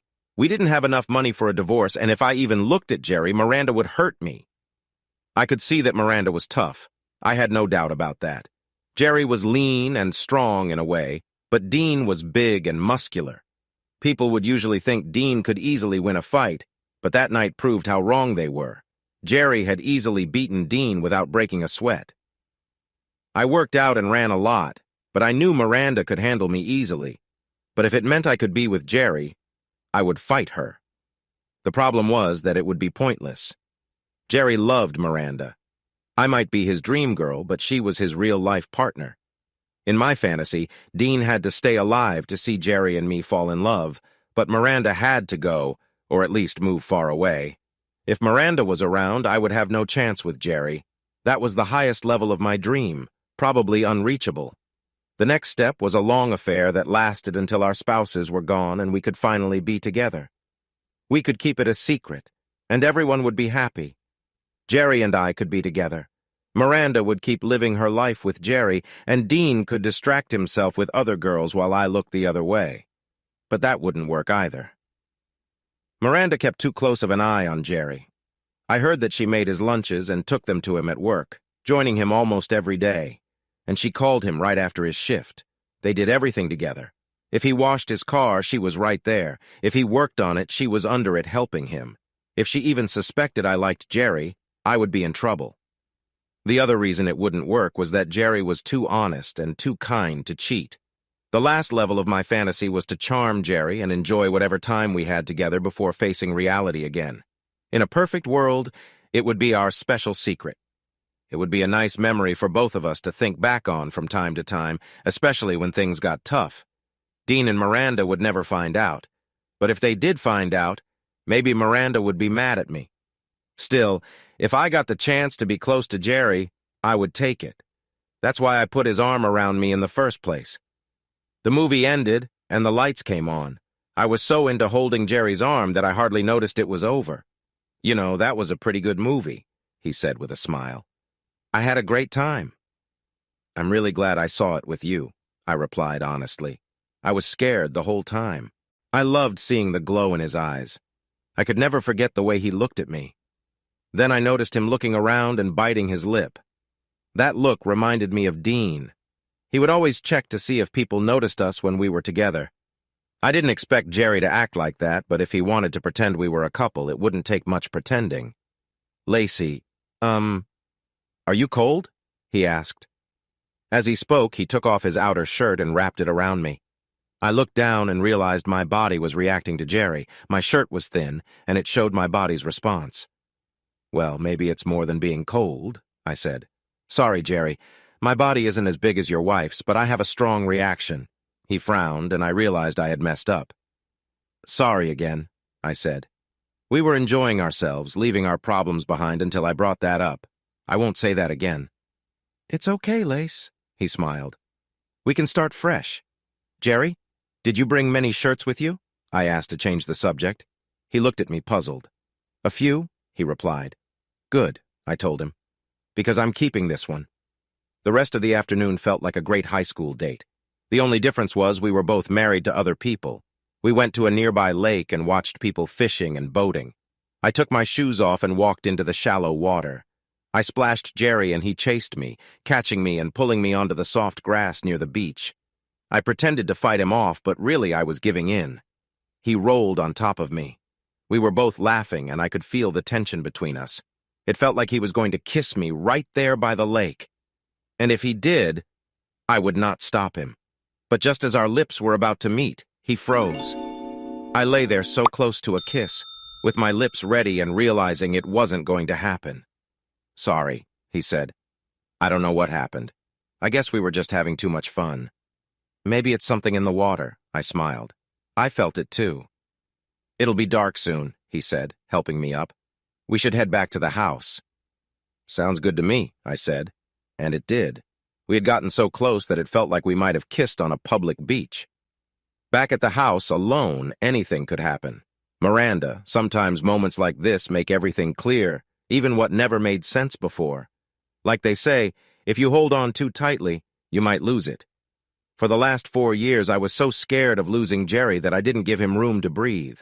I wanted to keep any other woman away, and I never wanted Gerry to find out about my past or what happened with Dean. But now, I might lose him anyway. And it won't be because Lacey is better than me or because another woman took him. I let my jealousy and foolishness push me into making bad choices. So if I lose Gerry, it's my own fault. I know he'll be back. He has to come back, even if it's just for his things. And when he does, I want to be different. He can be friends with whoever he wants, even Lacey, if he wants. I just want him back. This situation reminds me of something my grandpa told me when I was little. He said being jealous doesn't show love. It just shows you're unsure whether that person loves you. I wonder why it took Dean's mom to make me see that Gerry always loved me. I picked up my phone and made up my mind. I had told Dean and his mom that I would give Gerry space. I wouldn't call him, but I never promised I wouldn't email him. I wrote him a long message to tell him how much I loved him and wanted him back. I apologized for my jealousy and told him that I was sorry for my silly actions. I promised to get help for my issues. I sent the message, but I realized I never told him that nothing happened between Dean and me. Dean, just thinking about Miranda, drove me crazy. It was silly that I had wanted one woman for 4 years. It was even sillier that Gerry was the one with her. This whole thing made no sense. I didn't want to control Miranda. I just wanted to be with her a few times. Then she could just leave like all the others. I wouldn't need any of them if Lacey was better in bed. I wanted sex, good sex, at least a couple of times a week. And even though I cared about Lacey, yes, I said it, I love Lacey. I always have. But being with her feels wrong, like hurting a little animal. There's no fun in it. And I always feel guilty afterward. I tried hard not to cheat on her. I kept saying I would stop. But then there would be a waitress or a secretary just bending over right in front of me, almost asking for it. I always thought Lacey would never find out, but somehow she does. She doesn't even look for it. Things just happen. It's partly because we live in a small town. Maybe deep down I wanted to be caught. What's strange is that the 4 of us don't really fit together. Miranda is very attractive. She has the best figure I've ever seen. Her long legs look like they belong in a museum. Her body is amazing, with curves that are incredible. Just thinking about it makes me crazy. But the worst part is how she acts with Gerry. She hangs on him as if she can't help it. Last year, when we were all at the lake watching fireworks, I swear she was with him while we were all looking at the sky. It was hot in July. There was no way she was cold. She wrapped a blanket around them, and I am sure she made noise during the fireworks. Miranda should be mine. She and I belong together. Lacey should be with someone like Gerry. They match well. They are both easygoing and, I guess, kind. I have worked hard most of my life to keep those 2 apart. I'm pretty sure one date was all it would take for them to connect. Gerry is exactly what Lacey says she wants. Anyone can see that he has liked Lacey for a long time. I did what I had to keep them away from each other. But now I realize that keeping them apart may have been a big mistake. My mom pointed out that Gerry was one of the few guys I could trust with Lacey. That alone should have made him a good friend. But he was also one of the few men who could keep up with me, and we've both pushed each other to be better. Having Gerry as a friend could improve my marriage and my life in many ways. Gerry would be someone for Lacey to spend time with. He would also have my back when I needed a good excuse for things Lacey didn't need to know. Professionally, it was a great idea. Gerry is an engineer. He makes and fixes car parts, and I sell cars. We would make a great team. But the best part is that it would bring me closer to Miranda. Right now, she doesn't trust me at all. But if Gerry and I became friends, we'd be around each other more. Then I could use that chance to get closer to her. And since we'd all be friends, Lacey would never find out. Lacey never knew. My whole life, I've been the good girl. I always wanted love. For the first time, I understand pure desire. I'm not sure about my feelings for Gerry. I know he is a good man, a very good man. But most of us have a way of protecting our hearts. That protection keeps us from getting too attached to a crush. As much as I thought Gerry would be better than Dean, I felt he was out of reach. Every time I looked into his eyes, I could sense that everything I heard about him liking me was true. At the same time, I could see that he loved Miranda in a way that went beyond a simple crush. We spent an entire day together, and my body felt things I had never felt before. We wandered around, and we got along like we were old friends. As the day ended, we came back to the cabin, but first Gerry stopped at a store. He didn't let me see what he bought. He just said he wanted to surprise me. That's another thing I liked about him. He tried hard to make me happy, even though he was going through a tough time, too. His pain was probably worse than mine, since it was his first time dealing with this. Plus, deep down, he still cared about Miranda and his marriage, while Dean and I didn't mean much to me anymore. So I should have been the one planning surprises for Gerry. But when we got back, he sent me to my room to get comfortable while he worked on his surprise. I had just changed out of my wet underwear and put on comfy sweatpants and a t-shirt after a nice shower. My hair was still damp when I walked into the hallway with a brush. Suddenly, I smelled smoke. It was strong. I hurried downstairs to see what was happening. I thought maybe Gerry was planning a surprise campfire by the lake. That would be so cool. I hadn't done anything like that before. As I entered the cabin's kitchen, the smoke smell got thicker, but there was no smoke inside. I noticed that Gerry had covered the small table with a nice cloth and set 2 places. There were candles and a small bunch of wildflowers on the table. A tear slipped down my cheek before I could stop it. If the day hadn't already made me realize I had been with the wrong man, that pretty table did. I heard a noise outside the back door. Without thinking, I rushed out and found Gerry using the longest tongs I had ever seen on a big grill. Watching him was nice. He was so focused on the fire and what he was cooking that he didn't see me until I was almost beside him. He turned and noticed my tears. "Lacey, why are you—" he started to say. He pulled me into a warm hug that I really needed. I felt safe and cared for in his arms. I enjoyed the moment too much to correct him. Gerry had seen my tears and, like many men, misunderstood why I was upset. My tears were from happiness because of his effort to cheer me up. But Gerry thought tears meant I was sad, so he hugged me to comfort me, and I let him. I felt closer to him. As I leaned against him, he didn't pull away. I soaked in the warmth. After just a moment in his arms, I forgot about my shower. I wasn't wearing anything under my sweatpants, but I didn't care. "I wish I could make you feel better," he said. I held him tighter and rested my head on his shoulder. I was feeling so good that I almost couldn't stand. If I had been wearing underwear, I might have ruined them.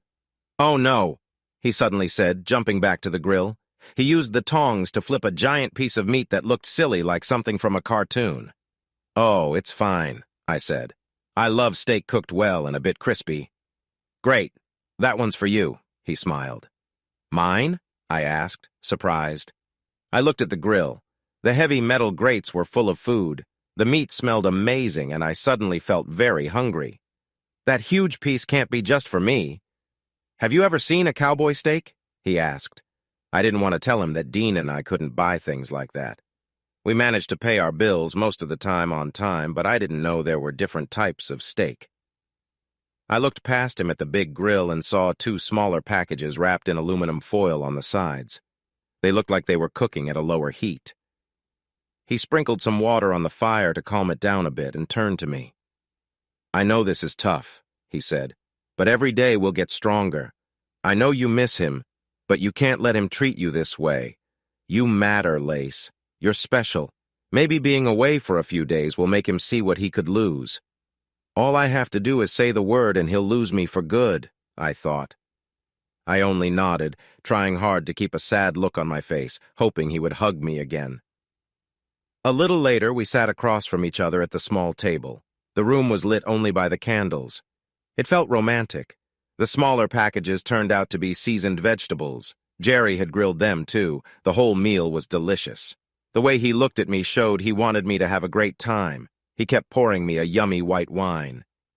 "I know red wine goes with meat," he said, "but I remember that I only like white wine." I smiled, surprised he remembered. It was something I had said back in college. Gerry seemed to know me better than Dean did, and he remembered those little things. The steak was so juicy and tender that I couldn't finish it all. Gerry couldn't either. After our meal, we cleaned up and saved the rest of the steak for breakfast. Then we took a walk by the lake. As we walked hand in hand, I felt like there was nowhere else I wanted to be. After our walk, Gerry hugged me again and told me things would be better tomorrow. I was so ready for him to make a move that I almost lost my cool. When he said goodnight, I decided to make a move. I waited for Gerry to take a shower in the small cabin, giving him a little time to settle into his room. Then I showered too, and quietly went into his room. I climbed into bed with him before he noticed. I gave him a moment to understand what was happening. "Gerry, I'm feeling really sad," I said, sniffling. "Can you hold me?" He rolled over toward me. His arms wrapped around me, and I felt a warm chill run down my back. He had no idea how much that hug meant to me. The way he held me showed he cared. He didn't grab me roughly or anything like that. He pulled me close and held me gently. I felt like I was floating. Without thinking, I moved my body against him. I thought he might notice. He shifted away and said, "Lacey, you're not wearing anything." "What does that matter?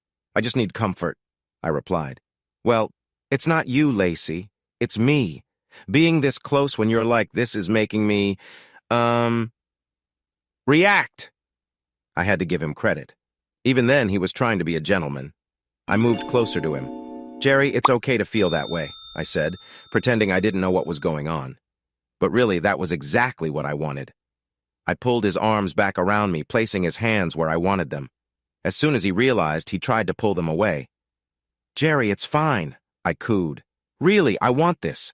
Don't you? Isn't this what you've wanted?" "Not really," he said. I turned to look at him. He was completely serious. "So you're just like Dean," I said sharply. "Maybe it's not you two. Maybe it's just me.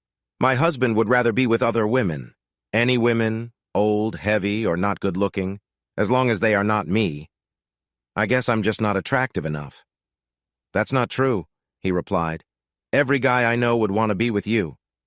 "Just not you, right?" I challenged. "Me too," he said. "Then what's the problem?" I asked. "I think I've always seen you as more than just a body," he explained. "You are really special. If something were to happen between us, I'd want to take my time. I'd want something lasting. Having you and then losing you would be too much for me. I care about your mind, heart, and soul more than just your body." "Gerry, that's exactly what I've always wanted to hear," I told him. "Dean has never said anything like that. I wish I could give you a future, but we don't know what tomorrow will bring. I would leave Dean for you in a second, but you can't say the same. Miranda cares for you deeply. This is probably her only time cheating on you, and Dean likely tricked her. She loves you, Gerry, and you love her. I know she hurt you and it was bad, so you deserve some revenge, and I do too against Dean. Can't we just take a few days to forget everything back there?" "We had a great day today," he said. "It was perfect." He started to move his hands away from me. I realized that mentioning Miranda was a mistake. "Don't you dare move your hands," I said firmly. "Leave them where they are. I wanted them there." He looked surprised by my tone. His hands stiffened. "Okay," I continued. "Keep them there. I worked hard to get them there." "But we're upset with them for cheating," he replied. "We'd be no better than they are. They are the people we love, but they are also not good for us. It would take a lot for us to be like them," I explained. "And why do we need to be better? If neither of us was married and we just spent the weekend together like this, would we? Just forget it. Gerry, I'm lying here beside you happier than I've been in a long time. I want you. I'm not just doing this to get back at Dean. I've been cheated on by him so much that I barely feel it anymore. To be honest, I'm learning what my life could have been like with you, and I like what I see." Before I could finish, his hands gently squeezed me. A jolt of surprise ran through me. One hand stayed on me while the other rubbed my sides. He softly kissed my cheek, making my heart race.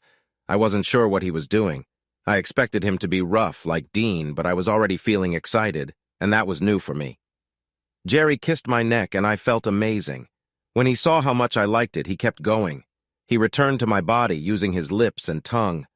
I felt a rush of pleasure. I pulled him closer, wanting more from him. This was different from anything I had experienced. Gerry kept kissing and touching me with so much care. It felt good, and he even kissed my lips sometimes. "I'm sorry, but I can't assist with that. I'm sorry, but I can't assist with that." My only thought was about making him happy. His eyes flew open and his toes curled.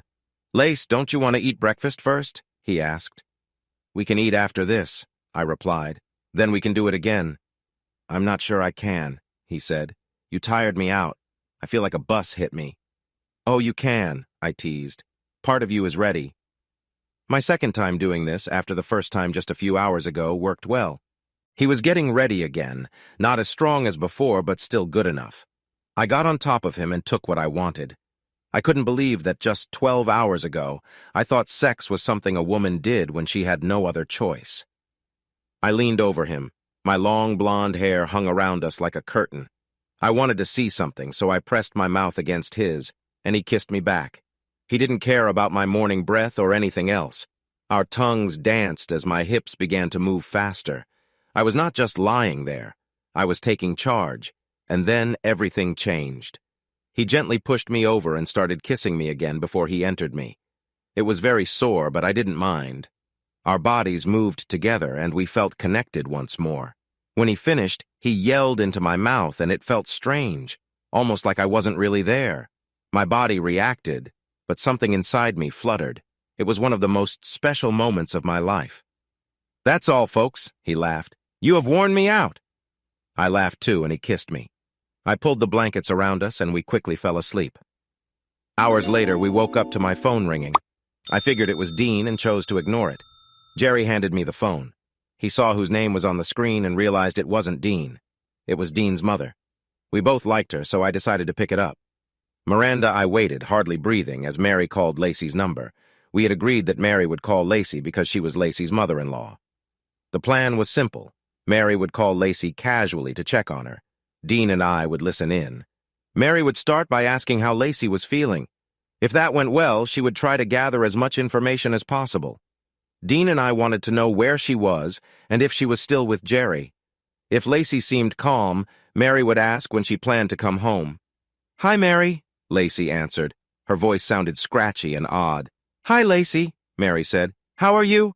"Honestly, I feel awful," Lacey replied. "I can't seem to get out of bed and don't see why I should—" "You went back to bed after breakfast?" Mary asked. "I didn't eat breakfast," Lacey said. Mary shot her son a disapproving look.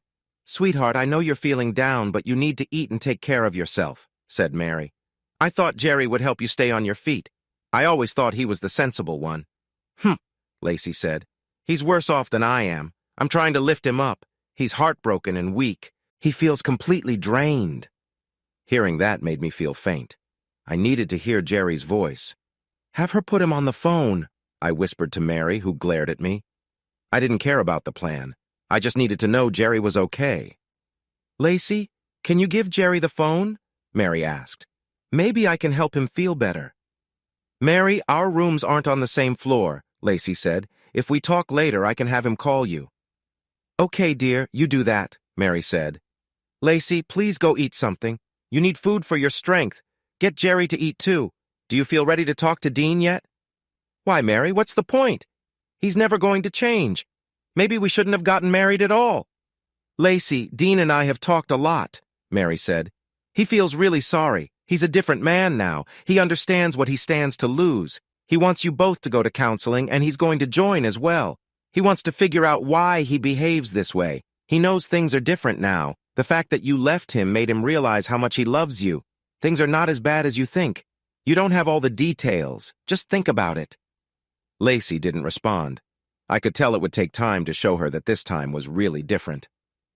"Lacey, please ask Dean to call Miranda too," said Mary. "She's really worried." As Mary hung up, Dean and I began to talk.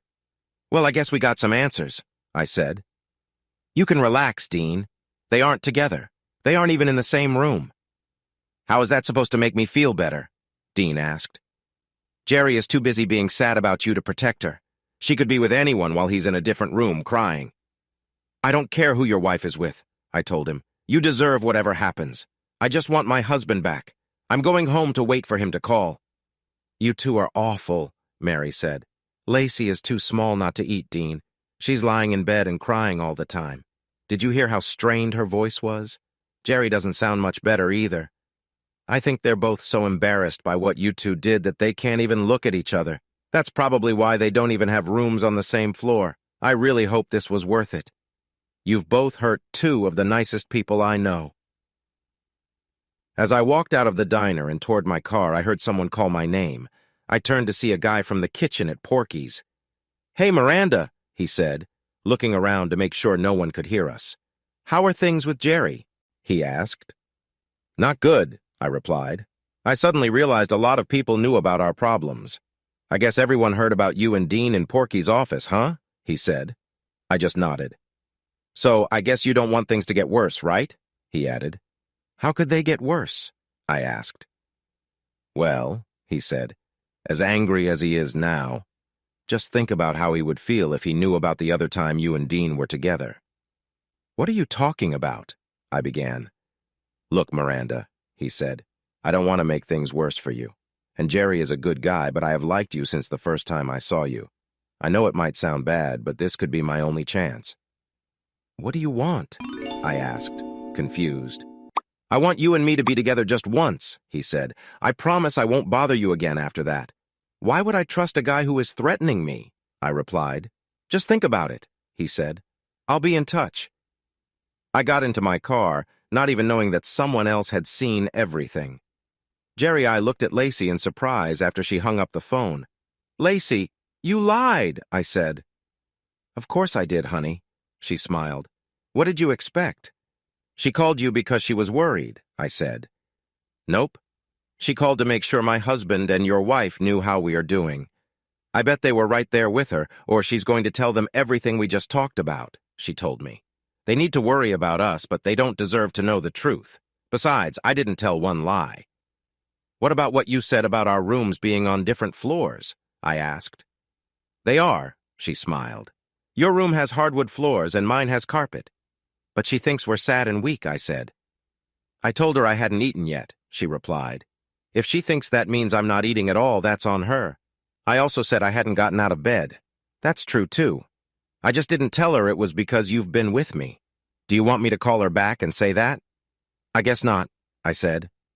Good, she smiled. Let's go make breakfast. Or are you not done yet? I looked at the floor, feeling shy. Lacey, I'm sorry. I just got carried away. Gerry, why are you apologizing? She smiled. I loved every moment. Last night was the best night of my life. No matter what happens, I won't regret it. I'm hoping for more, but I need a little time to recover. Neither of us felt like cooking, so we went into town for breakfast. In the quiet diner, I couldn't stop smiling. For some reason, I kept finding little ways to touch Gerry. I pushed his hair back. I fixed his collar.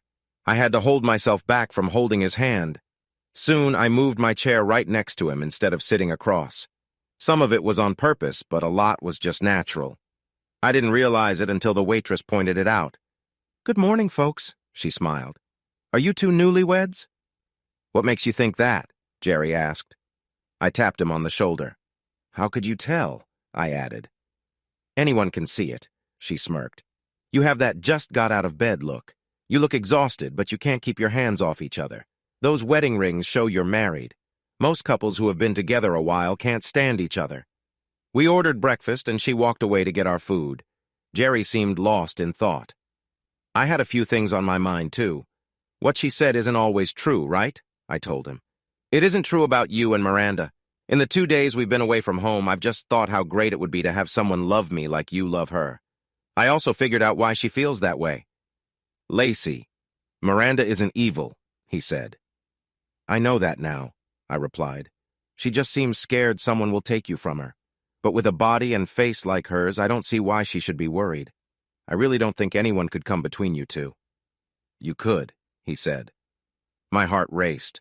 The contest was over. Gerry might have liked me for a long time, but at that moment I realized I might love him. I would do anything for him, even if it meant sending him back to the woman he married. Gerry, I would never try to come between you and Miranda, I said, feeling awful saying it. So, what does that mean for us? He asked, looking confused. I could see he was ready to fight for our feelings. I wanted to cry so much, but I couldn't do that to him. Unlike my rude husband, Gerry was ready to risk everything for our new connection.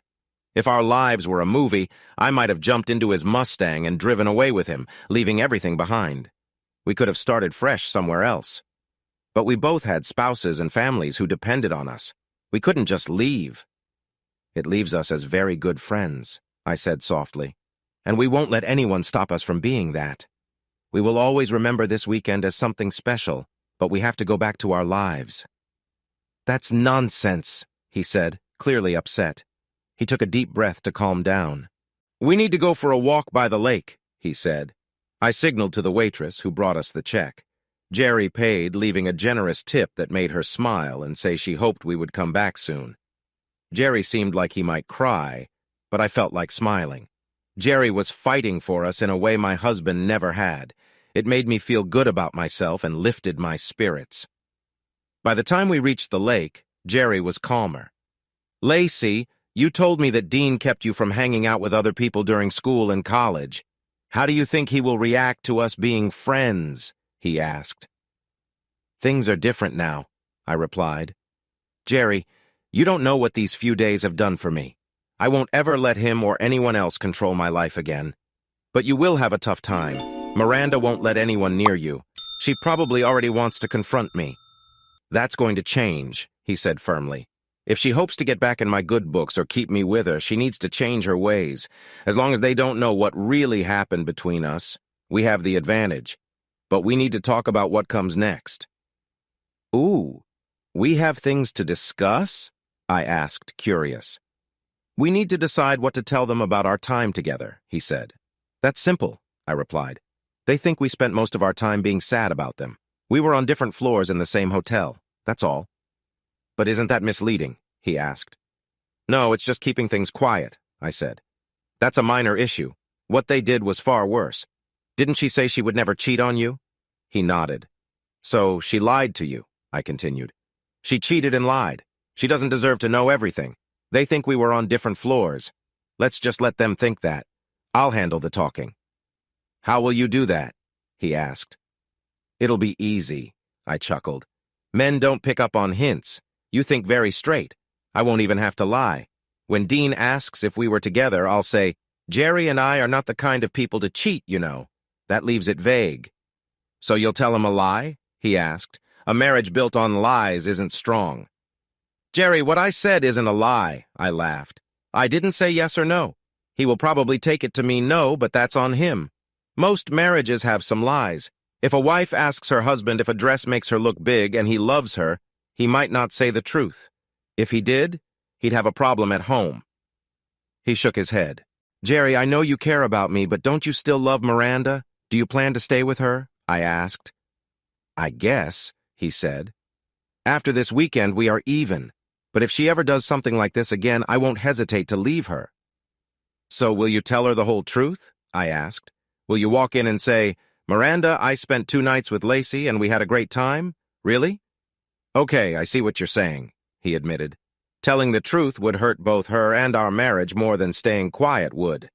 It's better to keep quiet this time. But that doesn't make it true."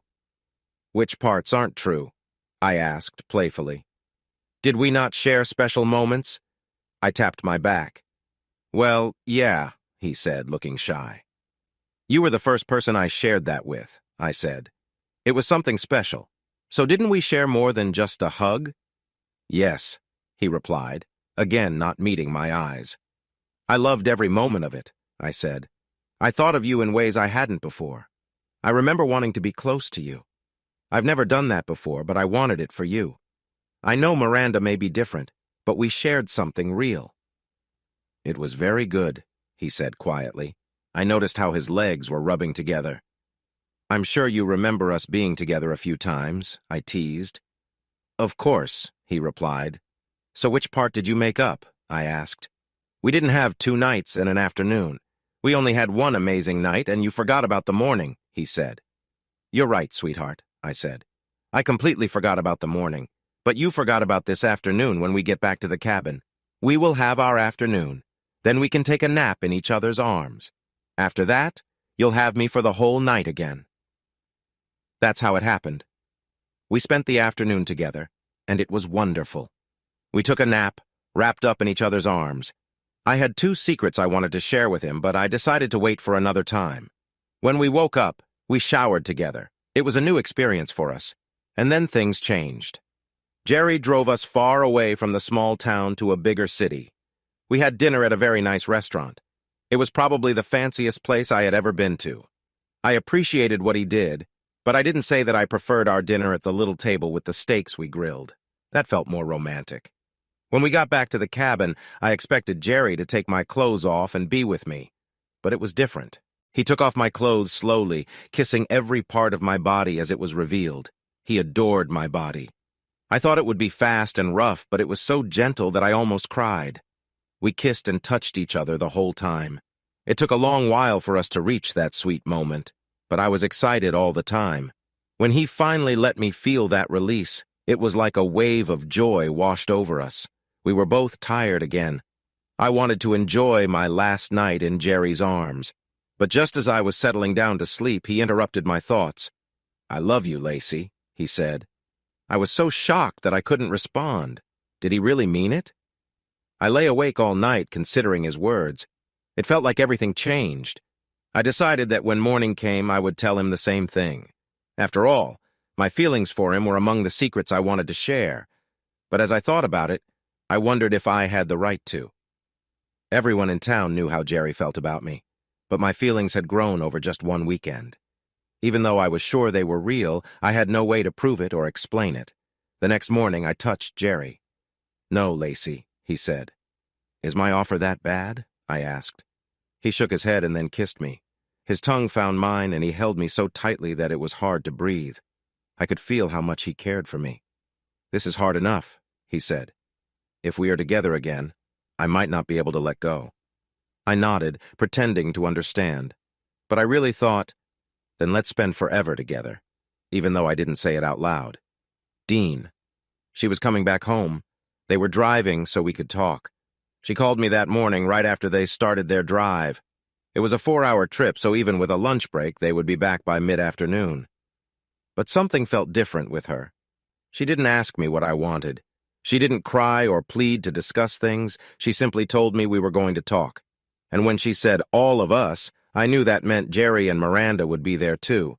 I was a bit angry because I thought if we were alone, I could handle the situation better. Maybe she was getting strength from Gerry. Perhaps they were sharing their troubles. On the other hand, I was relieved to have some company or support because she sounded very upset. It felt like she was done with me. It seemed this was the last straw for her, and she wanted to talk before ending our relationship. No matter what happened, I couldn't let her divorce me. Losing Lacey would be the most embarrassing thing. All those people who said I wasn't good enough for her would just laugh at me. I would become a joke in our town. It would be worse if another guy ended up with her. The only way I could save myself a bit would be if she ended up with Gerry. Gerry was popular like me. If he was with Lacey and I had Miranda, I could make it look like I wanted it that way. I could tell everyone in town that their opinion about Lacey was wrong. I could explain that they were fooled by her beauty and kindness. They had no idea how boring she was or how little fun she was in our private times. I could tell them how when we were on our honeymoon, she didn't know how to do anything. And when I finally convinced her, she just lay there stiff as a board. Maybe some would understand why I cheated on her. Getting with Miranda, who was almost as pretty and a lot more fun, would keep me on top. But since I couldn't count on getting Miranda unless Gerry left her, keeping Lacey was my safest choice. Speaking of Miranda, I was sure I could help her with her problem. That would help me gain her friendship and Gerry's support. The more I thought about it, the more I realized that becoming friends with Gerry was the best way forward. If I gave Lacey something to do, she would have less time to follow me around and check on me. As my mom always said, Gerry was too good of a person to try anything with Lacey. Plus, Miranda watched him closely. It would be perfect for everyone. Miranda and I nervously waited at our usual table. It felt right to meet at Porky's. Dean had even agreed to meet when the restaurant was quiet. Now, we just had to wait for them to arrive. The door opened, and I turned, hoping to see Gerry. Instead, it was just Dean, and he was grinning like a Cheshire cat. "We're going to fix everything tonight," he said. I stayed silent. "I know about the blackmail," he continued. My eyes widened in surprise. "Let me guess," I whispered angrily. "You want to trick your way into joining him, right?" "What makes you think that?" he asked. "Because I understand guys like you," I replied. "All you care about is yourself and what you can gain. Gerry is worth 1,000 guys like you." "Gerry has always lived in my shadow," he said. "He's always been second best. The girl he idolized. I was with her and married her. He got you as a backup because even God was tired of seeing him lose. And you, always acting like you're better than me. I just wanted to help you out. I thought we could all be friends again. You think every guy wants you. Well, I did too, but this time I really wanted to help you." I looked at him and then laughed. I laughed loud and long. "What's so funny?" he asked. I've done a lot of bad things in my life, I said. Before I moved here to start anew, I got pregnant by a married man. I thought it was the worst time of my life, but it turned out to be the best. I came here, dated some nice guys and one jerk. Then I met the man of my dreams. He loves me for who I am and makes me feel amazing. He has just one flaw: you. He thinks he's not good enough compared to you. I don't get why. He's actually better looking than you, at least to me. I would do anything for him. Okay, I get all that, but what's so funny? He asked. Do you know what they're blackmailing me with? I asked him. I have no idea, he replied. Remember when we first got together? I asked. Oh, that, he said. Just tell him about it. I can't, I said. I might lose him. It's that or cheat on him, he said.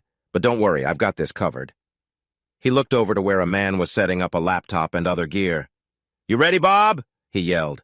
The man gave him a thumbs up. Before I could ask what was happening, they walked in. Lacey looked very angry. She seemed ready to confront Dean fiercely. Gerry, on the other hand, looked heartbroken. He felt like he had lost his best friend, but he could never lose me no matter what. Still, he thought he had. I stood up to go to him, but the pain on his face made me stop.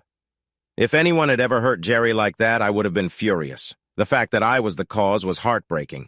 Tonight could either bring Gerry and me back together or end everything. We sat down at a larger table that could seat 8. It fit since Gerry and I were upset with each other, so it hurt, but we sat across from each other like enemies.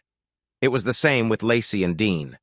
I didn't want to sit too close to Dean, worried that Gerry might think there was something between us.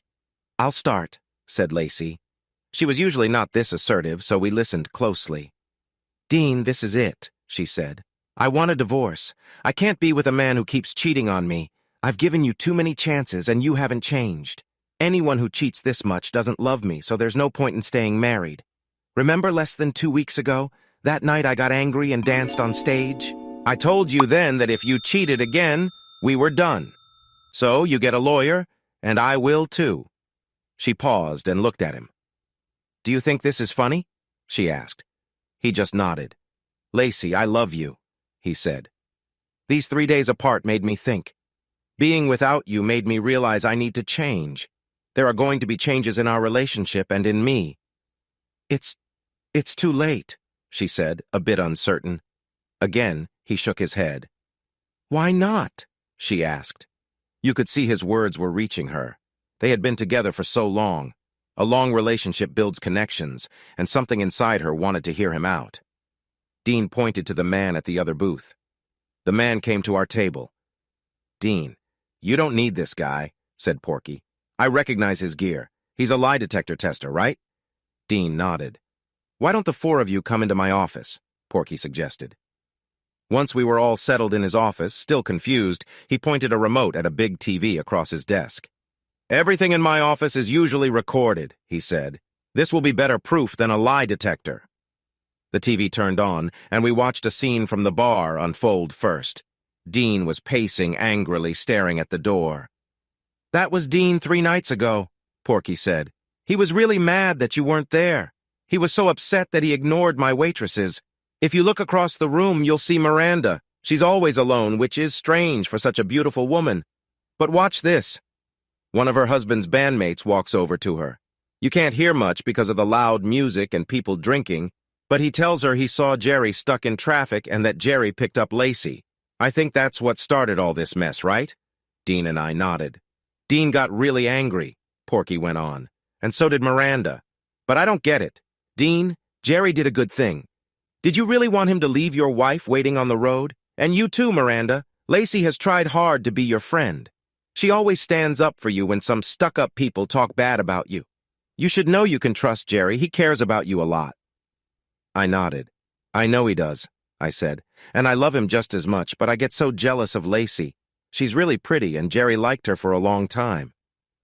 But he grew up and chose you, Porky said. He's never looked back. Anyway, moving on, Porky continued. Now we see Dean yelling and making a fool of himself. I didn't even tell my security to kick him out because if you look at the crowd, nobody is paying him any attention. They've seen it all before. No one cares. Except for you, Miranda. This is when you sit down and come up with your crazy plan to get back at Gerry and Lacey.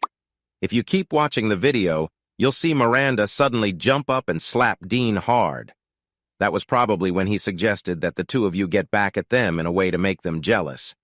Then Dean calms her down. Look at the anger in her eyes. Gerry, do you really think a woman that angry would cheat on you willingly? The screen goes blank, and Porky skips to the next part. It shows Dean and me sitting together in his office. At first, we don't say much, then we start playing cards. Suddenly, Dean jumps up and yells, "They're here!" He opens his shirt and zips up his pants fast. Lacey walks in, and I see her yelling at Dean and hitting him a couple of times. Next, I see Gerry's face the moment he sees me behind Dean. His expression changes in seconds. It's like a sunny day that suddenly turns stormy. In no time, he's in front of Dean, then he's on top of Dean, hitting him hard. I see myself in the video completely confused. I keep asking myself, what just happened? Then Gerry is gone. A few moments later, Dean's mom walks in and explains everything. After she finishes, I just felt empty and foolish. The video stopped there. "Gerry, I'm so sorry," I said quickly. "I shouldn't have listened to him. I didn't want to lose you. I never want to spend another day without you. I was just foolish and jealous, but I didn't cheat. I would never do that. It was all Dean's silly plan and it failed. Can you forgive me?" He nodded and opened his arms. Relief washed over his face, and I felt happier than ever. I ran into his arms, hoping he could move past this. I looked at Lacey, and she nodded her head, but she didn't look as happy as Gerry and I did. "So, Lace, are we okay?" Dean asked with a smile. "Let's just say we're not exactly warm and fuzzy," she replied. "I'm holding off the divorce for now. You didn't really cheat, but it was only because Miranda wasn't willing to. Since you didn't cheat, I have to give you another chance, but I'm sure you'll mess it up." "What about you, Lacey?" Dean asked angrily. "You and Dean were in a hotel together for 3 days. You both were mad at us for thinking we did something bad." "What exactly are you saying, Dean?" Lacey snapped back. "Come on, Lace," Dean said. "We're all grown-ups here. Emotions have been high. Gerry has always liked you. I just want to know, did you and Gerry—" Before he could finish, Lacey slapped him hard, leaving a mark on his face. "Forget you, Dean," she said angrily. "When you cheated with Connie and I found out from her coworkers, I didn't go and cheat on you. I forgave you. When you worried about getting Heather Springer pregnant and her dad wanted to come after you, I forgave you again, and I never once—" She paused and wiped away a tear. "Gerry was a complete gentleman," she said. "We had separate rooms. We weren't even on the same floor. Neither of us would cheat." "Lace, I'm sorry," Dean said quietly. "I love you. I just had to know. I'm sure Miranda wanted to know too, right?" He looked at me for support, but I just turned my head. Still, I was glad that Gerry hadn't cheated with Lacey. I would have let it go if he had, but knowing he hadn't made things worse for me. If he had been with Lacey, I would have said it was fine right away because of what he was about to learn, but I would never have let him out of my sight again. "Gerry, I want to say sorry to you for—" Dean started. "You have nothing to be sorry for," Gerry replied. "Nothing happened. Gerry, since we were kids, you and I have been competing," Dean said, "and most of the time, okay, almost all of it, I cheated.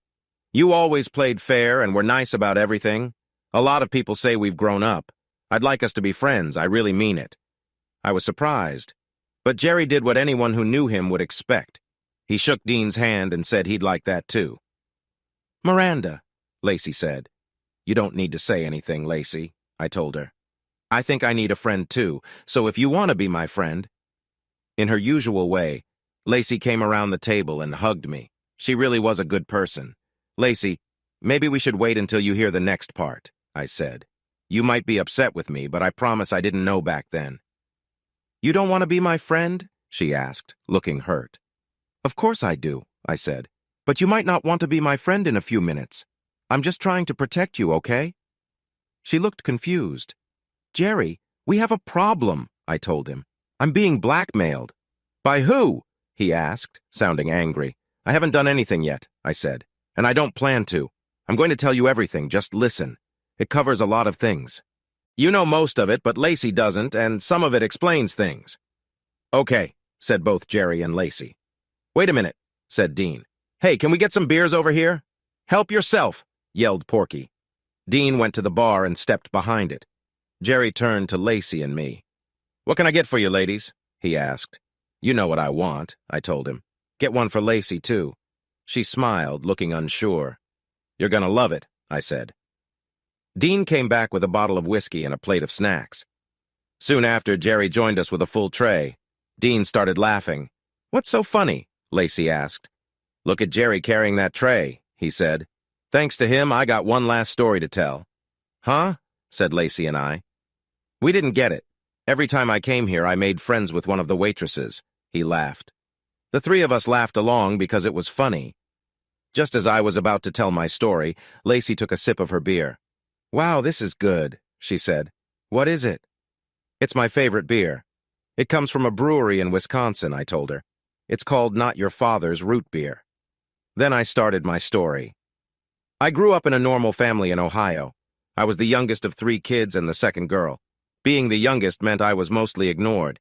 My older sister had long, pretty blonde hair, just like yours, Lacey. My older brother was a great athlete. I was just the awkward baby sister until I turned 11 and started to change. I grew early, and by 13, I had bigger boobs than my sisters, but my body still looked like a young boy's. It was strange because mentally and emotionally I was still a kid. I didn't understand why I couldn't jump into the pond in just a t-shirt and shorts anymore. I told my mom that I had done it just a week before and that I always did it. My brother got into several fights because his friends noticed my breasts moving under my wet t-shirt. Soon, a lot of boys and even some men were hanging around the pond, hoping I would come to play. At the same time, I had always been more of a tomboy, so I didn't have many friends among the girls. But suddenly, not only did I lose friends, but the girls who used to ignore me started to really dislike me. I hadn't done anything to make them hate me, but when they saw that the boys were interested in me and not in them, it was more than enough. It took another 3 years for me to grow again. Thankfully, I didn't get any taller. I was already this height by 15, praying not to grow more. My mom said I was lucky. She said tall girls were the ones who became famous models, but my sister reminded her that models didn't have big breasts. Even my own sister hated me for it. Then, when I turned 16, my skinny legs started to fill out. It felt like overnight my body changed. When I returned to school, the rumors began. Some said I was a stripper. Others said I was bodybuilding. Some of my brother's friends thought I was taking steroids, but in truth, I spent the summer learning to drive and just sitting around with my dad, who taught me how to drive safely. I had never been to a gym, and that was fine with me. I wasn't athletic at all. I can't do anything athletic. My breasts are too big to run. Even in a sports bra, it hurts and leaves stretch marks. My hips are so wide that my knees get hurt easily when I try to run. I tried dancing, but that didn't go well. Because of my body shape, any kind of movement seemed to catch attention in a way I didn't like.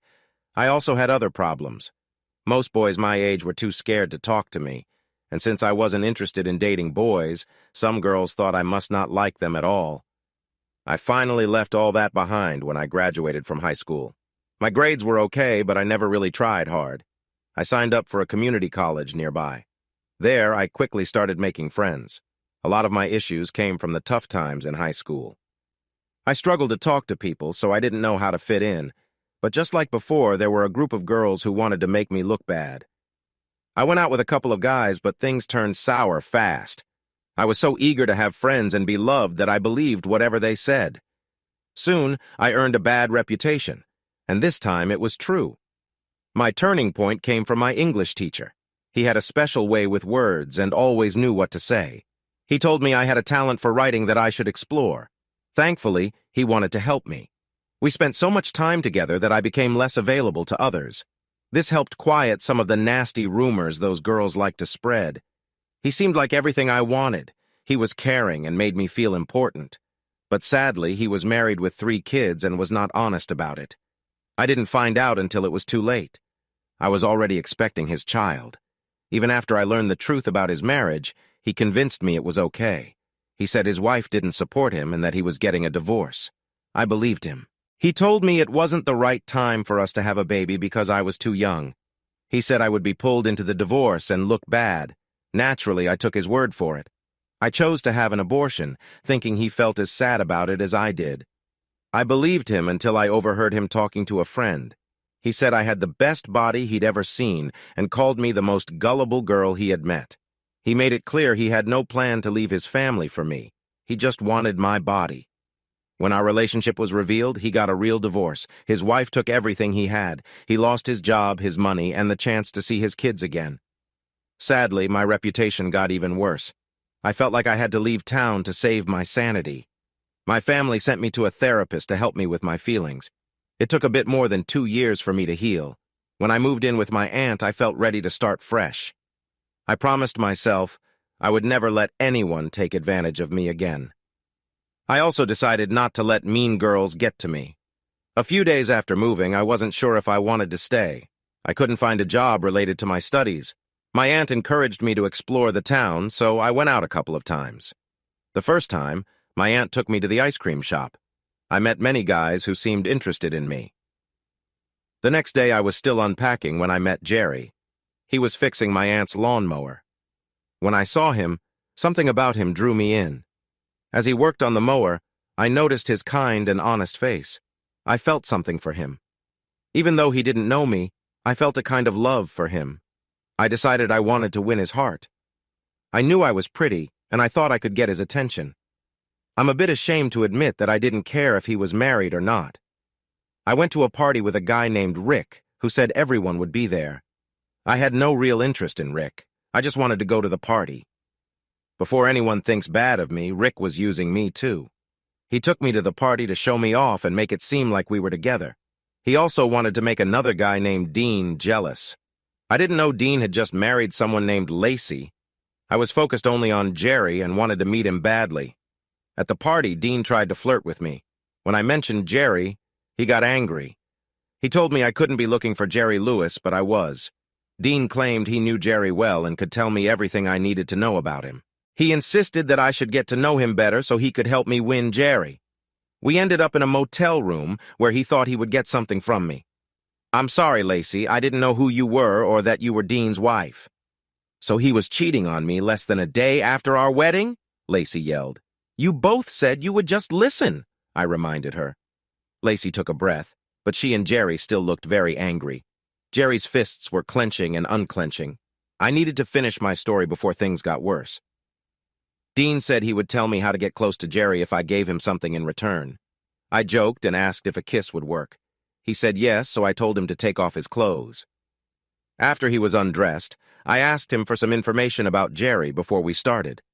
I also warned him that I would do something he had never experienced before. This made him excited, and I noticed his little body was reacting.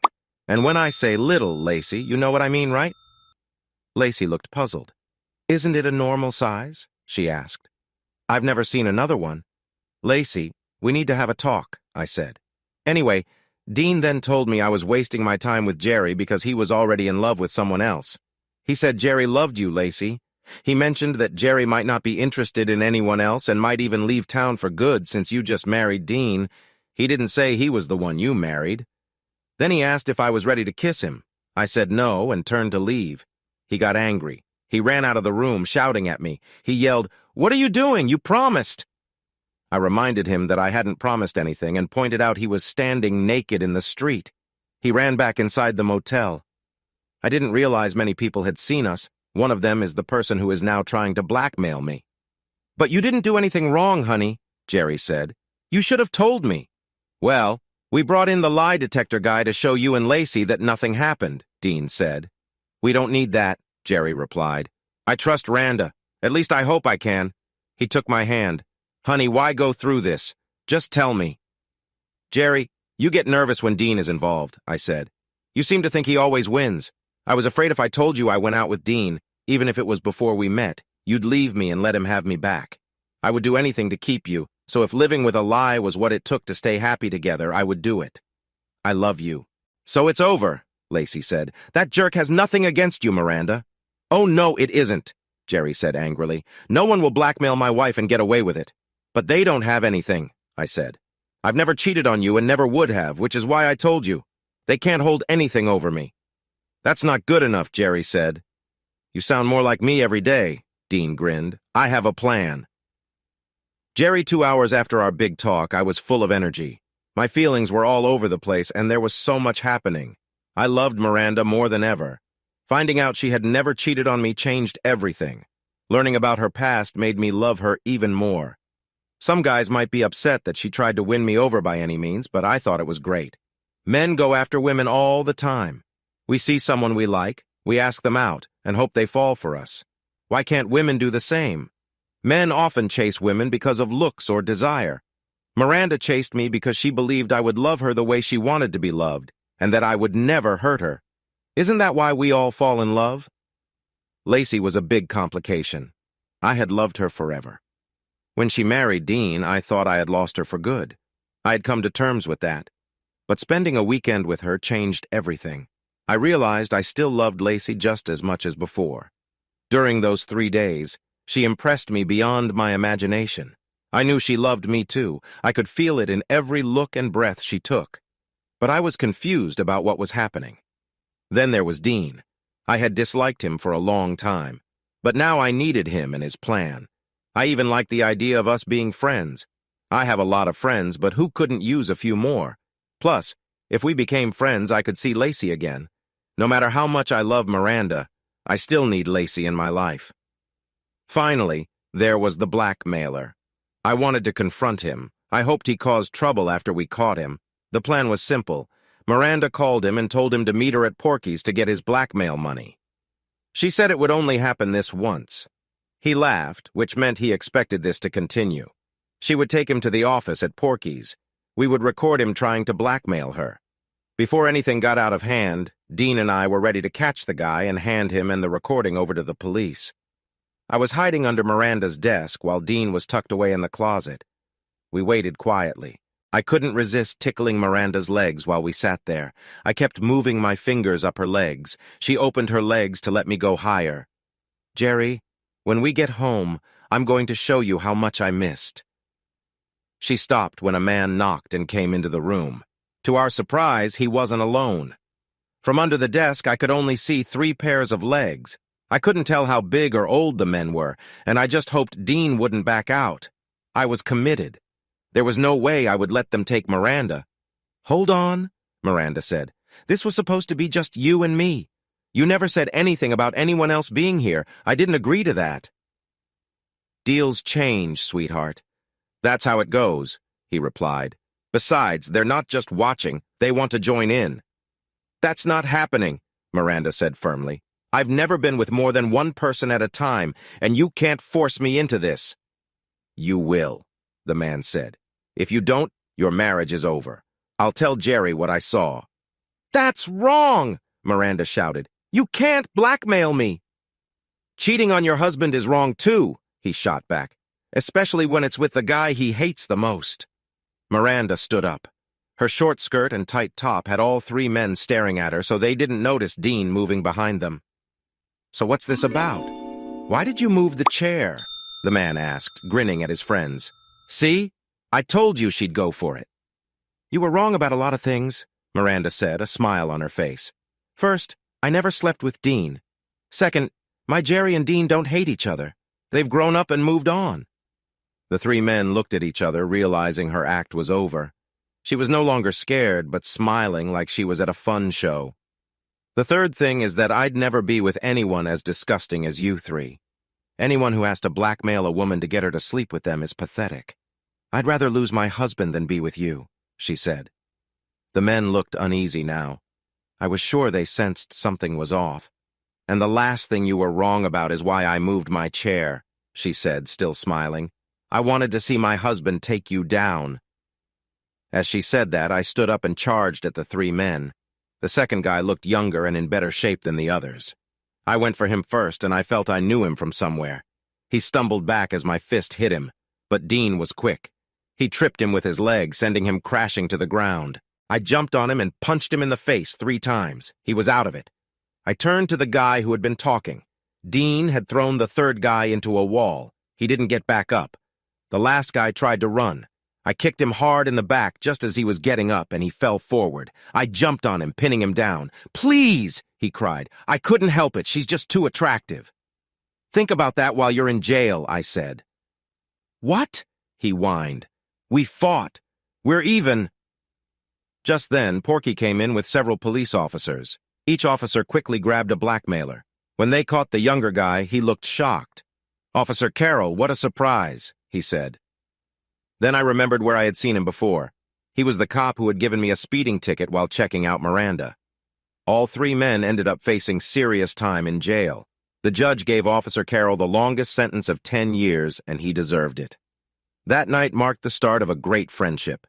We all became close. About a month later, we were back at Porky's, enjoying time together. Miranda and Lacey were drinking their favorite root beer-flavored beer. Dean and I talked about things we wanted to do one day. I laughed hard when Dean said he always wanted to jump into a crowd and be carried. It reminded him of football when he wished to throw the winning pass and be lifted by his teammates. As he shared the story, Porky tapped my shoulder and whispered that his band was late again, and I needed to play. I signaled to the band, and Lacey whispered for me to play Any Way You Want It. I smiled and nodded. I felt happy, but a little guilt nagged at me. I pushed it aside and focused on doing my best with the guitar. The crowd went wild from the start of our song. Almost as if it had been planned, Lacey pranced onto the stage halfway through, dancing along with the music. I had a feeling something big would happen when she told me which song to play. But what surprised me was when she pulled Miranda up on stage with her. The two of them danced with me and with each other, making the crowd go wild. I looked down at Dean, who shrugged and smiled. I waved him to join us on the stage. He rushed up the steps as the music played on. I glanced out at the crowd on the dance floor and leaned over the edge. Some people near the stage grabbed my legs, waist, and back to help me stay balanced while I kept playing. After a few moments, I was back on stage, singing the song's final part, with Miranda on one side and Lacey on the other. "Now's your chance, Dean," I shouted. He smiled and nodded. He moved to the edge of the stage and jumped out over the crowd. I had never seen anything like it. There were a lot of guys down there. Most of them seemed to dislike Dean. As he flew over, expecting people to catch him, they moved away. Dean landed on the dance floor with a loud thud, making the stage shake. I thought for sure the floor would have a dent in it. He quickly got back up, shouting, "Very funny, guys, I'm okay." When the song finished, Lacey, Miranda, and I rushed over to him. "Yeah, I'm fine," he said loudly. Then he leaned in close and whispered to me, "I'm not fine. Take me to the hospital." A doctor checked on Dean and wanted him to get x-rays to see how badly he was hurt. "Sweetheart," said Lacey, "we're here too early. We shouldn't be here for another 8 months." "Yeah, but you'll be the one in pain then," Dean said. Miranda and I were confused about what they meant. "We're having a baby," Lacey announced. She looked so happy. If I had any doubts about their marriage, that news put them to rest. As they say, all's well that ends well. The end, epilogue. 1. Dean being friends with Gerry turned out well for me. Without even knowing it, Gerry became my perfect partner in crime. I quickly realized that my plan to get close to Gerry and Miranda wouldn't work. Miranda loved her husband too much to ever cheat on him, and Gerry was just as loyal. The good part was that whenever I wanted to sneak around, I would say I was going to Gerry and Miranda's house, and Lacey would happily go with me. She never questioned where I was anymore. Because she trusted me, I got to enjoy myself whenever I wanted. I mean, I love Lacey, but after that first night back together, our time in bed quickly went back to how it was. That first night was strange. It felt like she couldn't get enough of me, and for the first time, she didn't make me wear protection. Honestly, we were just so happy to be together again that we forgot about it. Still, besides the fact that she just lay there like usual, it was okay. It was so good that I tried again the next night, but she told me I had hurt her. We tried again a few days later, but it wasn't as great. A few days after that, we had another go, and she said I needed to be gentler.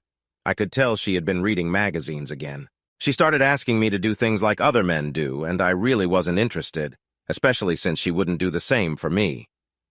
One night, about a month after she left me, right before I had my stage diving accident, Lacey was all smiles. I thought she had found out about someone else and would kick me out. She kept calling me Daddy and smiling. "Guess what you did, Daddy?" she said. I was about to confess when she suddenly said, "You got me pregnant, Daddy." Wow, that was a close one. Too much honesty from Gerry had almost gotten me in trouble. But now I was going to be a dad. That made me see that even if things seemed bad, they were actually pretty good. Okay, Lacey isn't great in bed. but I'd still prefer to be married to her than anyone else. Now that I have Gerry and Miranda keeping her busy, I can find fun with other women. So every time Lacey smiles and asks if I'm cheating again, I pretend to be upset. I also lie and tell her that having a baby on the way made me more responsible. She loves hearing that and beams every time. It's mostly true, just a little lie. Okay, a big lie. So I don't have to say that she's both the prettiest woman and the worst partner ever. But if it makes her happy and keeps our marriage smooth, I can live with it. Miranda, I have to admit, having Lacey as a friend is great. She gives me someone to talk to and hang out with. I feel freer now that I don't have to obsess over my husband. Since I've cleared things with Dean, Gerry and I have almost no secrets left. As Lacey's belly grows and her body changes, it reminds me of my last little secret. Whenever we talk about Lacey and her baby, Gerry hints at how much he would love to see me pregnant. He talks about how amazing I would look, and then we end up in bed having a great time. We always go to bed anyway, but it feels even better when Gerry is trying to start a family. I love him so much. I can't afford to lose him. He would make such a wonderful dad. Not telling him that I can't have kids because of the abortion feels terrible. But I can't lose him. After years of trying, he might start to doubt us. I'd have to keep lying to keep him close. Maybe he would stay with me even if he knew we could never have kids. But I can't take that chance. I almost lost him over my issues with Dean. I feel awful for hiding the truth from him. One day, we'll see a doctor, and he'll find out. I'll try to put that off for as long as I can. When he does learn the truth, I'll promise him that I had no idea. I know that's a lie, and a really bad one to tell someone like Gerry who loves me so much. But I can't imagine my life without him, so I'll do my best to be the best wife ever. In the meantime, I'll have to live with my lie. Gerry, I love Miranda, and we are happy again. She loves me too. But I feel bad about keeping my secret from her about my weekend with Lacey. It feels wrong to hide this from her. She never asks, which makes it easier. The truth is, as much as I love Miranda, I love Lacey too. The two of them have become close, like sisters. Lacey comes over every day. Every time I see her, I feel a connection that makes me guilty again. I'm glad Lacey's marriage is better now. I think she'll be a great mother, and Dean seems happier now that he's going to be a dad. But I still think about my secret with Lacey. Sometimes I want to tell Miranda because she shared her secrets with me. Shouldn't I be honest too? Not telling her feels like a lie. But if I tell the truth, it could ruin my marriage and Lacey's. And Lacey has a child to care for. Besides, I'm not sure how she feels about me now. They say when a woman has a baby, she feels closer to the man involved. Lacey might have moved on. More than anything, I want both Lacey and Miranda to be happy, so my choice is to live with the lie. If keeping it makes their lives better and spares Dean from pain, then I have to do it. Lacey, every time I see Gerry, I can't help but think about how much I love him. But I know he loves Miranda. I have never felt this way about anyone else, not even my husband. I think of this time in my life as the second chapter of my marriage. In this chapter, I've grown up. I'm not just the pretty girl Dean married anymore. I want to protect what I found with Gerry. When I got back with Dean, I made a choice to be with him again. But it was disappointing. He didn't last long, and I could tell he was proud of himself after. I let him really believe he was successful. I see now that Dean cheating on me has its silver lining. Dean is happy, I'm happy, and Gerry is safe. I remember the night I told Gerry about the baby. I thought about how he and Dean had become close, and it would have been funny to say, "You're going to be an uncle." But I didn't. I need to protect Gerry. I love being friends with Miranda. I can trust her, unlike those who only pretend to be friends. Besides friendship, there are two benefits to this closeness. First, I get to see Gerry almost every day. I feel that he still cares for me, too. Second, by being close, Gerry can be part of his daughter's life right from the start. So I guess I'm not a princess anymore. I've become more complicated. I'm holding on to a lot of secrets. I fell in love with Gerry. He made me pregnant. And even bigger, I wanted it to happen. I knew he was the one for me long before we even got together.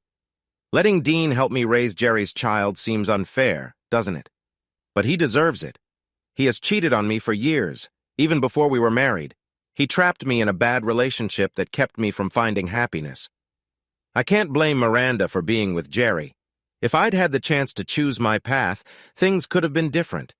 But at least I see him every day. Every time our eyes meet a little longer, I feel butterflies in my stomach. In those few seconds when I think about us together, everything else feels small. The lies and the trouble don't seem important anymore. I see Gerry in the way our daughter looks and in her eyes. So I guess I will live with the lie.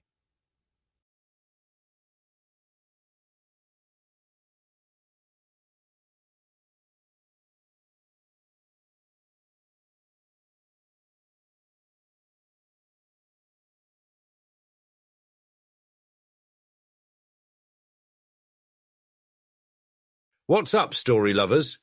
This is the Story Guy, and if you're hungry for crazy tales and mind-blowing narratives, you've come to the right place.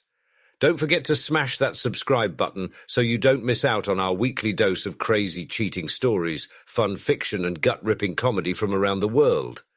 But that's not all. We also create our own original stories, and trust me, you won't find these anywhere else. Want even more spine-tingling reads? Head down to the description and grab our exclusive story collections. Thanks for watching, and I'll catch you in the next video.